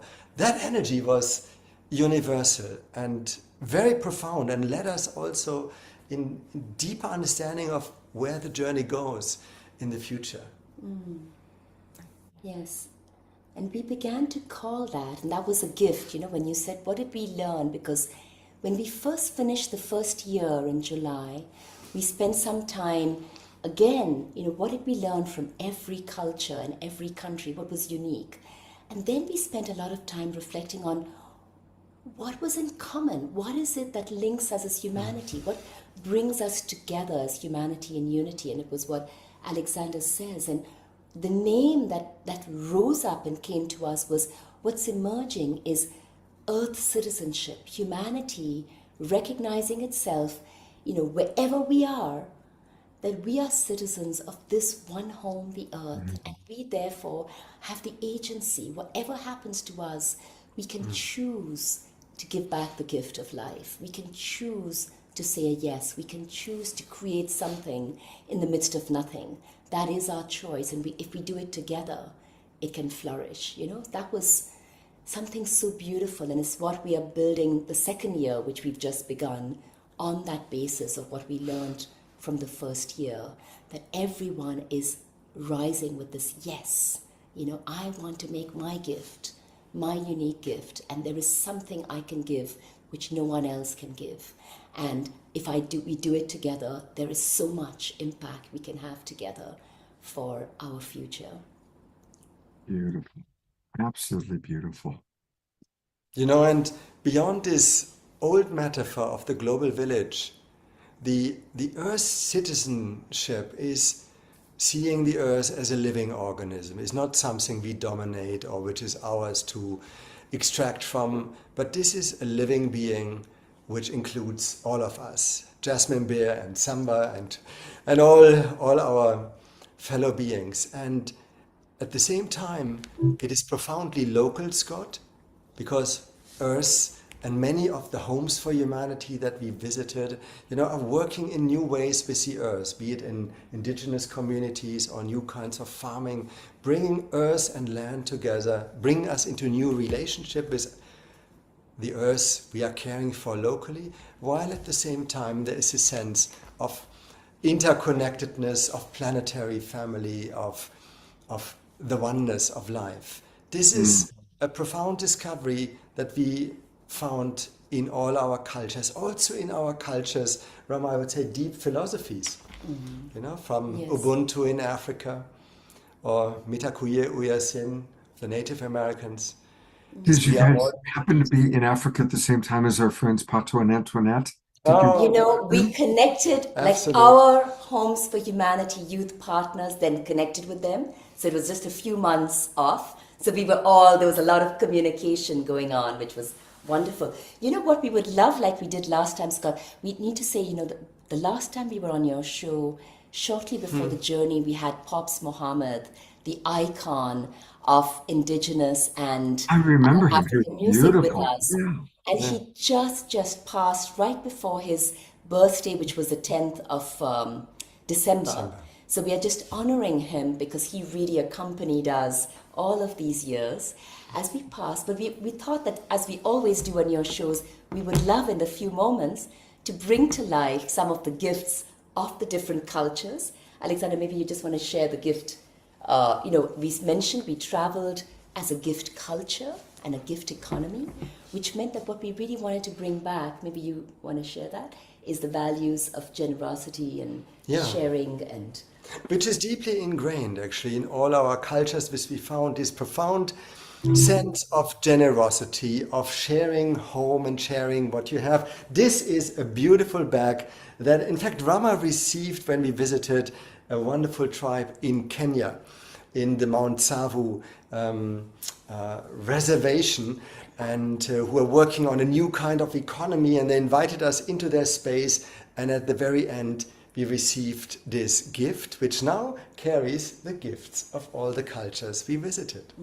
And just going back to our gifting culture, what it means is, we offer the journey as a gift. We go to every country and work with children, with women, with youth, with indigenous elders, and recognize who want to build a future, but also honor and recognize outstanding organizations that are role models for how we could live in peace and unity, in harmony with nature and with each other.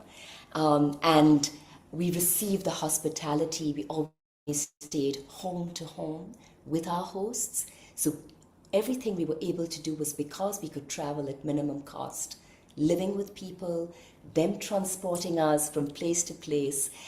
So very ecological. And then, the few gifts that we received, financially from well-wishers to enable this to happen.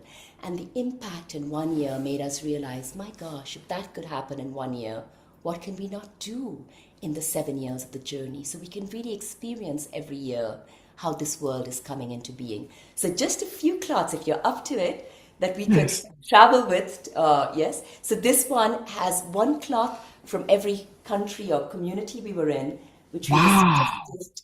And the beauty with cloth is, it's really the coming together of nature and culture, right? Because cloth is made out of nature. And so when we travel with it, people touch it. So they feel they're connecting with all of the people of that country. So it's quite powerful. So we had just chosen a couple of poems that Alexander wrote in the countries as we traveled, his morning poetry, and a couple of, not the full stories, but kind of like a little dash to take you to take all of the global tribe to the different continents we were in, and into the second year, which has just begun, because we've really been traveling with you. You've been with us, the global tribe has been with us. It's been an awakening journey with you. And we would love it that as the years unfold, we are tapping in with the global tribe, regularly, season by season, to continue this journey together. Yeah. And Scott, maybe just to mention the Global Tribe, it's so beautiful how many partner organizations also work with us, from the Holo Movement and Purpose Earth, or Tatiana's organization, Ignite. All of this is coming together. World Future Council, The yeah. World And Future- the prize. No? Yes. Yeah, we could come to And that. it's very true. It seems like it started with the pandemic. And March of 2020 is when the Global Peace Tribe was born. And I noticed that is when Unity Yes. Earth and Oh, the yes. Field and so many organizations began around that time. And instead of there being this kind of competitive, thing that it used to be like that with nonprofits, everybody just supports everybody else. It's, I grew up in LA, which was Los Angeles in the entertainment industry, which of course is highly competitive.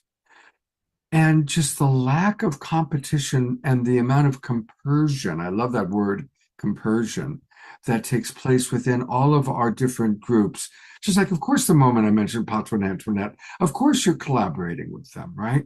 So we're all teaming up in our own unique ways, which is such a beautiful thing. I want our audience to know how they can learn much more about you, because this is just a little homeopathic dose of your amazing medicine. Oh. So please go, everybody, to homeforhumanity.earth and set aside some time because there's a lot to look at. It's a very elaborate website. And this is, of course, what we're talking about. They just got back from 20 countries, and there's so much to share. They've got videos, and it's just beautiful exploring. I was taking a look at it last night, and there's so many parts to what's happening here. So please, let's all support Home for Humanity. And when we go back live, I'm going to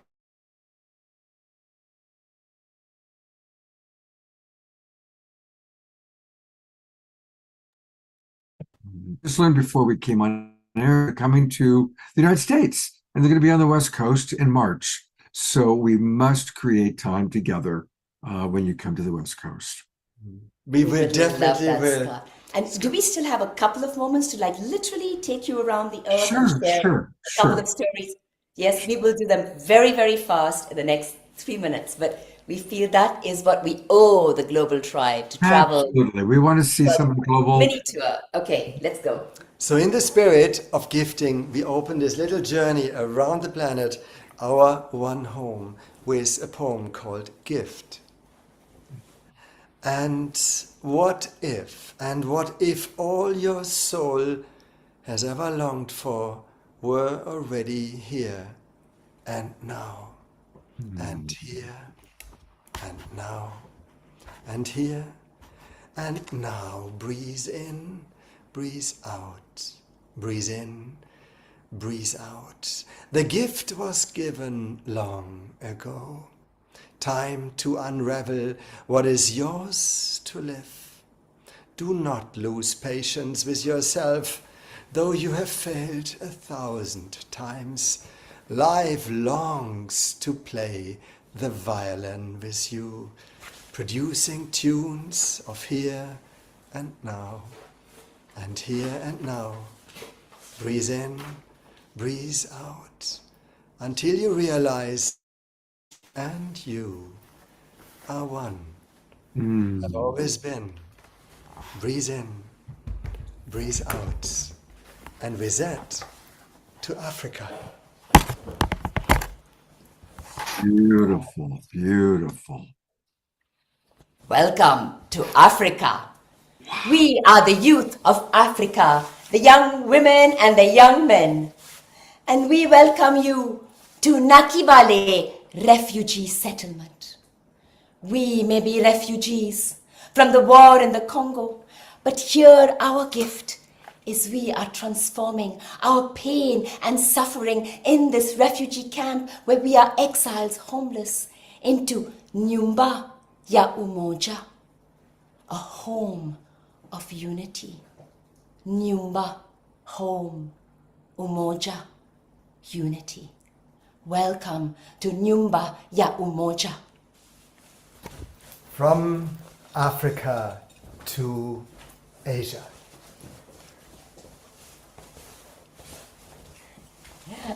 Namaste, namaste. We are the women of the slums of Mumbai, Oro. And our gift that we offer you is to transform the violence and oppression that we have suffered and our belief in our powerlessness into our realization. We are not powerless. We have the power within ourselves, in the inner home of our hearts. We have the power with each other in the local homes each one of us lives in. And together we have the power to transform our powerlessness, to bring about change in the whole world, because this earth is our one home. So our gift is Shakti. Shakti means power, and all of us have power.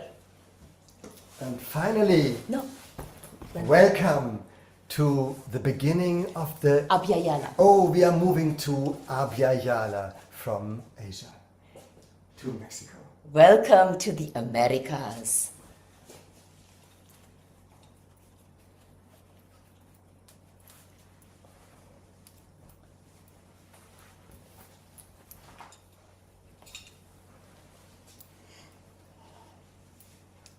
We are the indigenous elders of Abya Yala.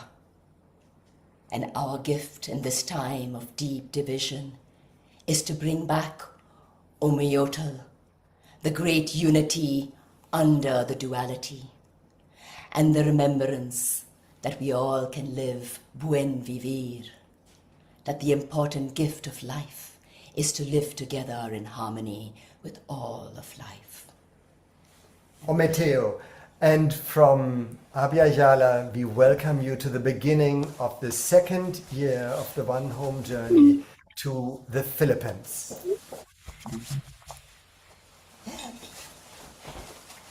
Welcome to our school. We are the children of the Kauswagen Central Elementary School, and we are so proud that now Kauswagen is the first municipality to be named a home for humanity. Our parents lived for 50 years of war, and there was so much poverty and hunger in our land. But now there is peace between our Muslim and our Christian brothers and sisters, and we are planting organic unity gardens for peace here in our school and all over our municipality. And that is how we are going to create a world that is a home for humanity in unity with all life on earth. And that's what we call Kalibutan. Kalibutan is the earth. It means all of life on earth and all of the consciousness that connects us with everyone alive. Thank you. Dear friends, all of these cases were homes for humanity.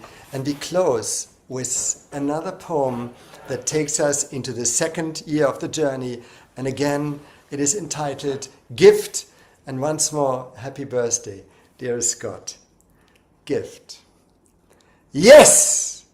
And even if I got the message that all life would end tomorrow and the universe would vanish, I would still bake my bread and would reserve some grains for planting futures.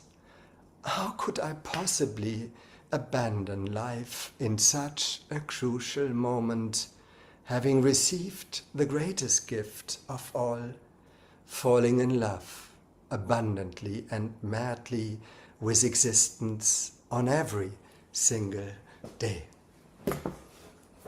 Oh, I love you two so much.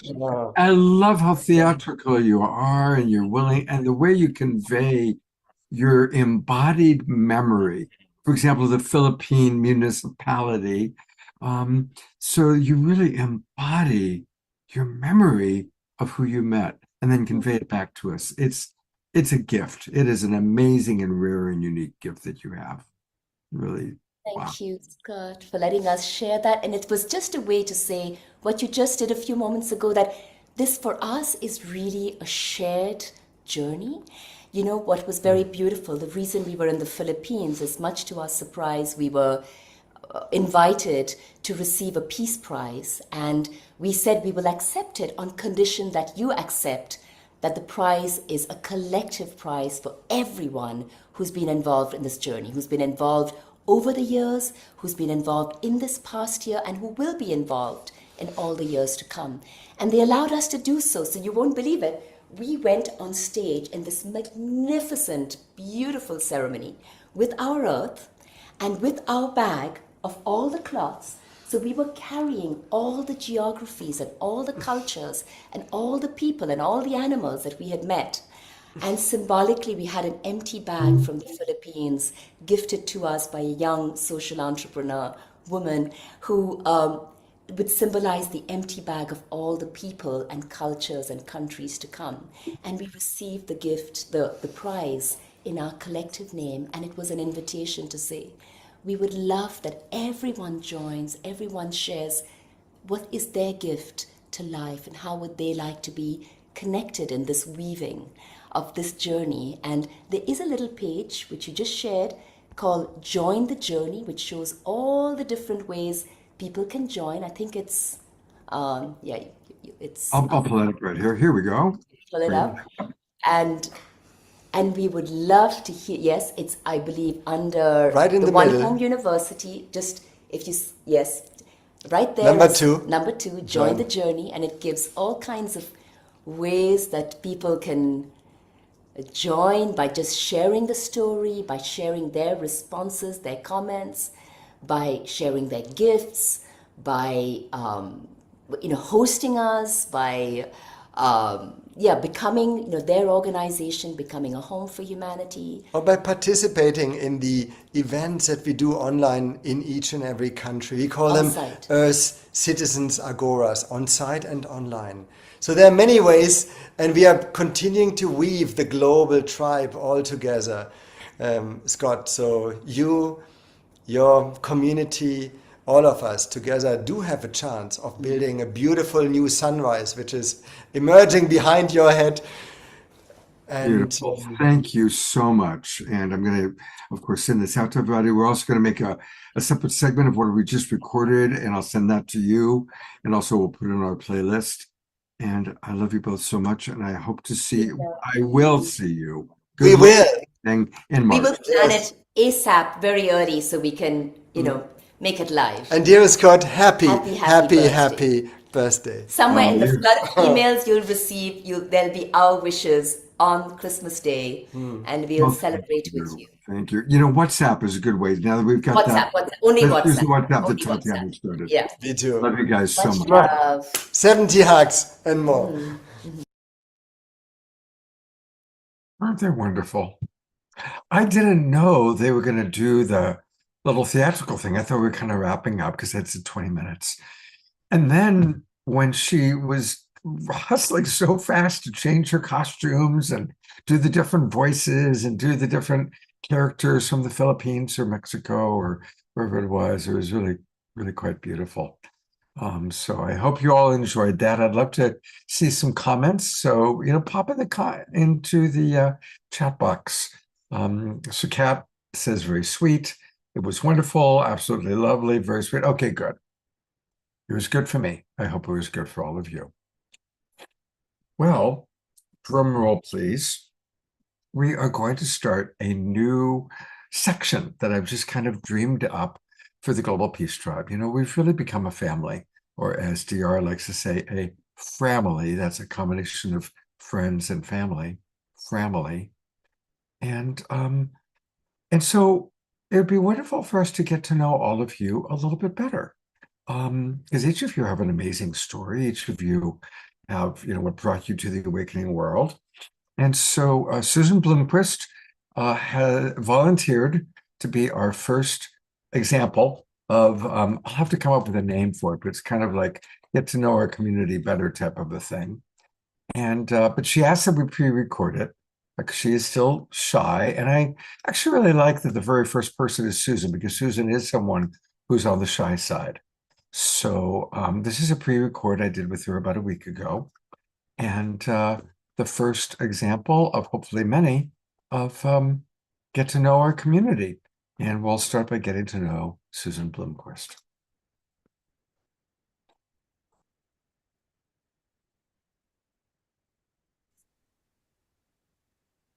Susan, I'm really happy to be talking with you, and you've been a big part of Global Peace Tribe for a long time.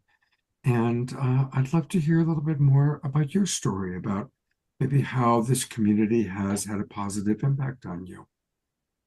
Thank you. Thank you for letting me tell this, because a lot of us have stories in the Global Peace Tribe, and we've supported each other and upheld by listening to and holding each other in your container. So we are all very grateful to you, but I think that in my case, I just want to talk about why I am in particular grateful for this whole situation that you have been holding. So my story, I'm going to go back to, when I got married and we had decided to have children, we decided that I would stay more or less home with the kids until they were old enough to really, do their own lives. And when we had kids, I bought a business that would be able to be alone while I took care of the kids. So along they came, and we were doing fine, kind of normal life until about, well, in the beginning, I had to go to the schools and volunteer. So I spent a lot of time in schools with children. And this is in addition to a lot of time I've spent with children because I have a big family. Mhm. So that history makes me similar in story to a lot of teachers, and there's a lot of teachers on the Global Peace Tribe. Yeah, that's true. We attract a lot of educators. Yeah, a lot of teachers. And so I'm not a teacher, but I was there. I was there day in and day out for years. I mean, because the situation is kind of out of control. I mean, schools do not have nearly enough people to take care of the jobs that they're supposed to be doing.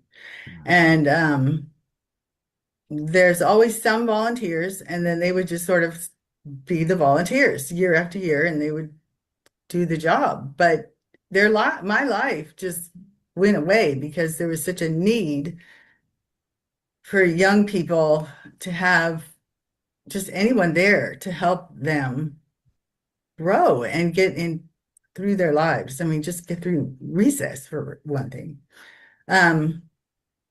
So I witnessed a great deal of childhood behavior and parents and teachers and how that all was. And so when I came to the Global Peace Tribe, I had come from a place of that experience. And then in addition to that, much worse and crazier, my children were diagnosed with Lyme in 2012, I believe. And they had had years of difficult experiences in school. The bullying is out of control, and they wouldn't go to school a lot of times. They'd be sick and they'd stay home, and I'd have to talk to a lot of the administrators. And I have to say this because I've thought about it. If any of them ever hear this, they were very helpful. That being the case, I was threatened. They said,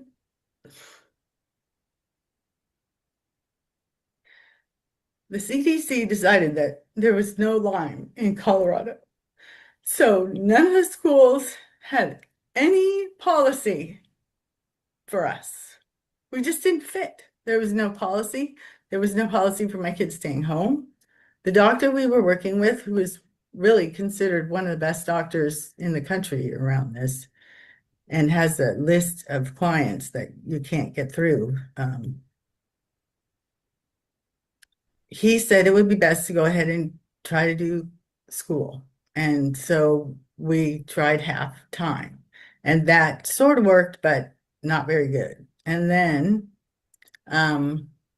just things happened, and there was no policy. And the reason I am so very much in honor of Chief Phil is because there's like ways you deal with things, deal with people, and the principles of unity and development, they were never applied in school. And so the journey was very difficult. And so when I found the Global Peace Tribe, I was not in a good place. I also had no idea how to talk on Zoom or communicate in this way. And so that was a huge learning curve. And a lot of us depend on you, and there was like a period when all of us were like, excuse me, how do you do this? And how do you, I mean, you were really supportive about all that. so you helped us grow, even in the way of communicating in the new modern way, right? Like we grew up and we communicated person to person, and school is person to person. Kids, it's face to face. I mean, you just never do this. So, being able to mature, being able to be with other people who've had really difficult times, and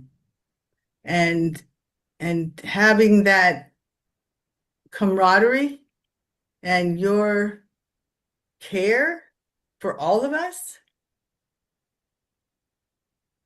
it's made the difference between me being able to function well, and even was able to develop my company through people that I met through your tribe, which is like a spiritual world. And I didn't expect, I looked when I first came to the Global Peace Tribe, I was thinking maybe I'd find people that would help. And they did. And this whole journey I've taken was because of open-minded people that came through your show. And another thing I wanted to tell people that are working with the Global Peace Tribe is that there's some kind of, with all the spiritual people and the healings and the just the presentations and all the different presentations, each person with their different needs will find something that resonates. And that's part of the testimonial I wanted to make, and that just without having to see it all, you'll be led to the right place. There's some kind of magic about all this. It flows, and all of us have shown in our faces, in our presentations of ourselves, in our ability to communicate with each other. This is a real triumph. And it's not hero worship. It's genuine gratitude for people who needed a little bit of leadership to get out of like stories. And so many of us have really been able to walk with more dignity and more peace.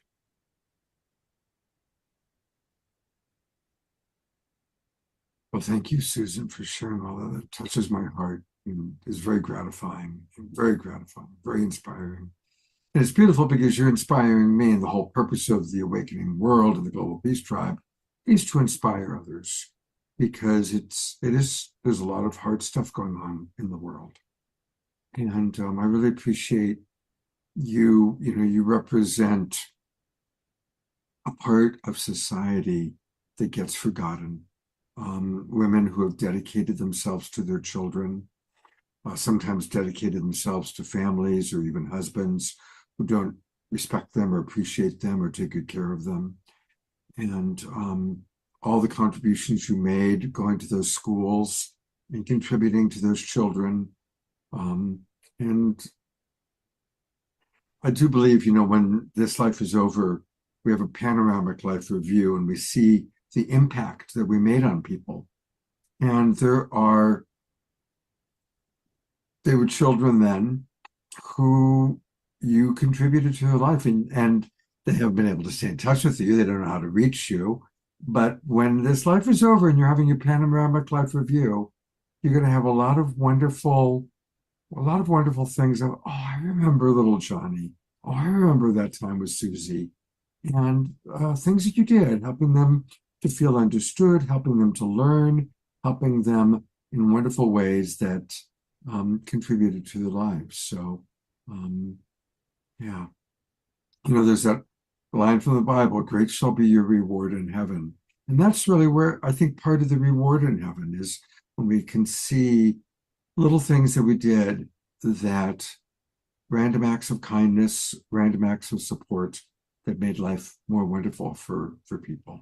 And I acknowledge you and all the other people watching our show right now who have been part of that kind of silent part of our great country, who've made beautiful contributions. So I'm glad that the Global Peace Tribe and our Awakening World shows have been a source of inspiration for you and support. And it's been beautiful watching your kind of coming out, turning on your camera and dancing and moving. And so it's beautiful. So thank you very much. And I'm going to make this an ongoing regular thing where members of the Global Peace Tribe can share their story. As you were saying, so yeah, more and more people, I want them. So invitation, if you enjoyed listening to Susan's story and you want to share your story, let me know and we'll do some more of these. And thank you, Susan. Thank you so much.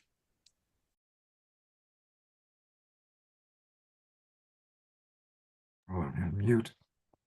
Isn't that beautiful? And I'm appreciating a lot of the comments coming into the chat box. And Susan, I know you're here on the show right now, a little bit shy with your camera off, but I definitely would love to do more of these. So if any of you would like to either come on live on camera or like Susan did, do a pre-record and share your story, let me know and we'll make that happen. And if people enjoyed this new segment, let me know. All right. Okay, I am going to turn it over to Diara and Desiree for our prayer time, and then we'll close out with an Om Shar song. And I am seeing a lot of wonderful comments coming in, by the way. Really, really nice to see. Beautiful. Thank you. And Susan's receiving your responses, which is beautiful. Thank you. All right, it is prayer time. Here is Diara. And where's her partner? There she is.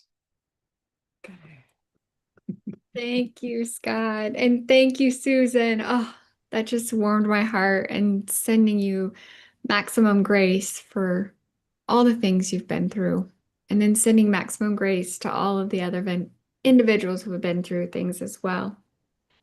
So I'm going to start the prayer today with a nice big breath in through the nose, out through the mouth. Atikira kara surukore sirekete sarokore sirekata sirekata sarakata sarakate surukoto surukata sarakata sar. Isarakate sarakata sar. As we release what no longer serves us, we bring in light. Kurete sarakate sarakate sarakate sarakate surukata. We expand our knowledge. Tikrete kara sarakata. We expand our knowing. Tikrete kara sarakata kara sarakata sar. But we can also grow that light from within. The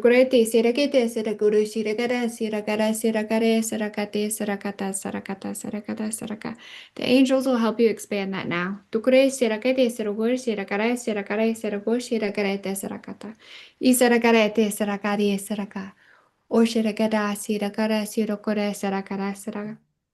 As we get in touch with our true authentic selves, we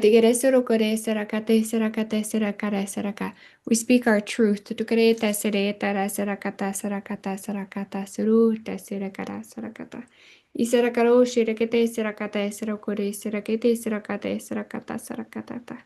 You are blessed. You are loved. It all comes within. We honor you.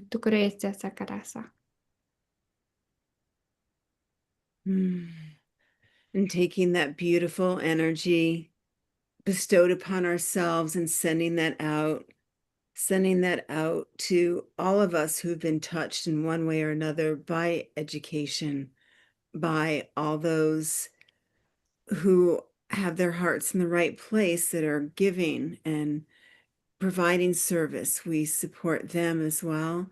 So healing in every way for any of the wounds that we may have experienced.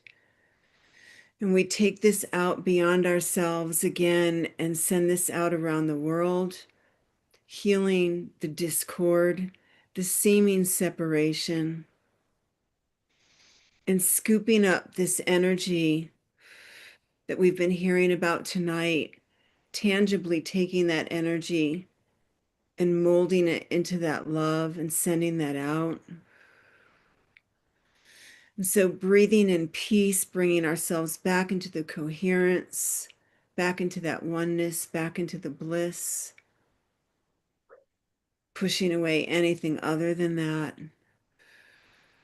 And then offering this state of coherence and bliss in the field to all who are ready to receive.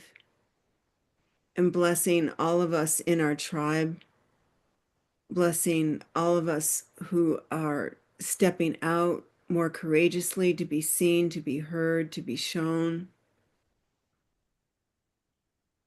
And we remember that systems are made up of people, and we can pray for the people in the systems that they see the light, they see their own love, and healing, healing, healing for those who've not yet reached that space.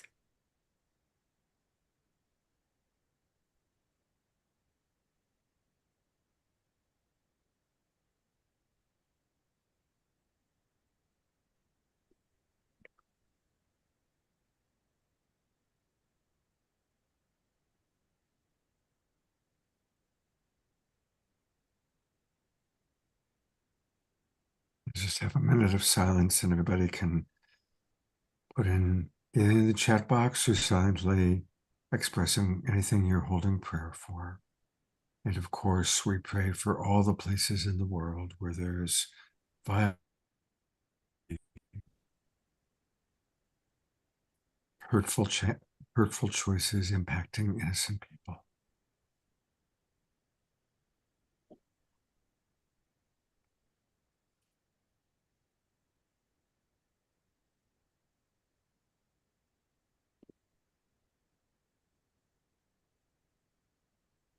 Thank you so much, Desiree. DR, I so appreciate your contributions every week.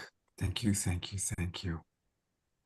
And I'm going to flow right into our closing song for the night with our beloved Om Shar.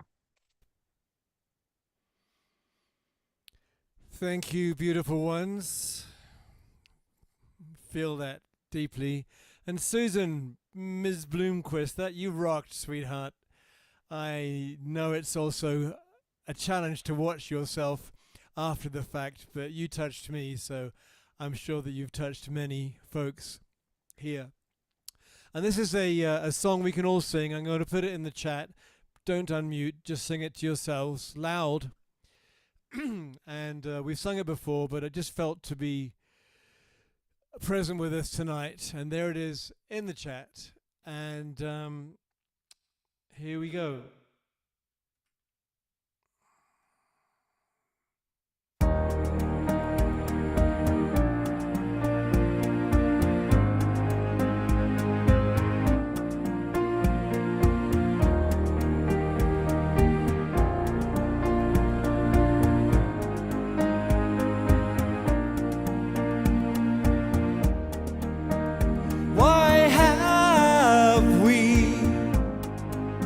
Come to earth. Do you remember?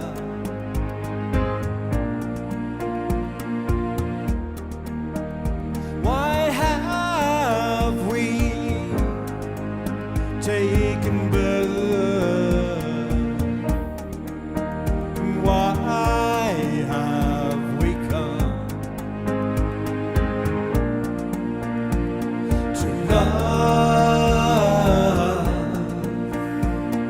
Serve and remember to love. Serve and remember to love. Serve and remember.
come to earth.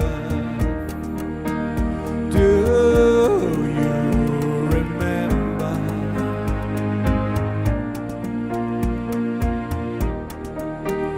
Why have we taken birth? Why have we come to love, serve and remember, to love, serve and remember, to love, serve and remember, to love, serve and remember, to love, serve and remember.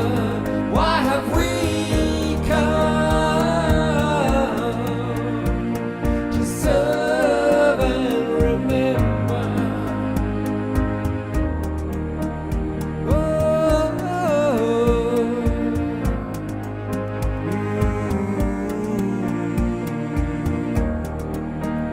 Why have we come?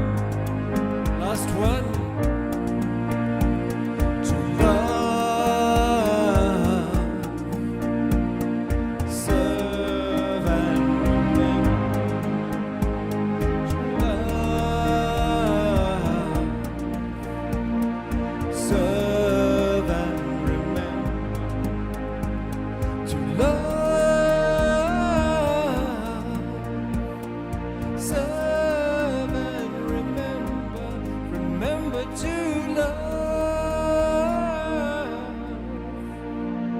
serve and remember.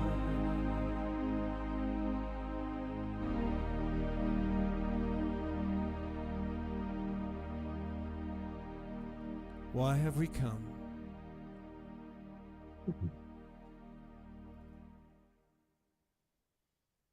Can everybody feel that?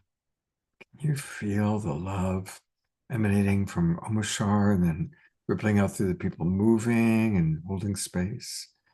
And that is the message. That is it. We are here to love, serve, and remember.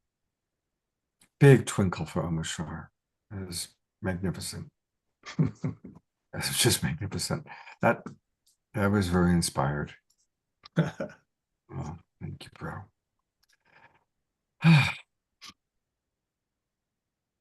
Oh, yes. Maximum grace to Scott and his bi-location. He's back in his old throne, which is his new throne. And I'm just sending maximum grace for this shift because I know on the inside there's always a bit of turmoil. And so thank you for continuing. Do you realize that it was only 10 minutes before our green room meeting that Scott arrived in his new digs, let's say. He jumped out of his car, turned on his computer and said, "I'm ready."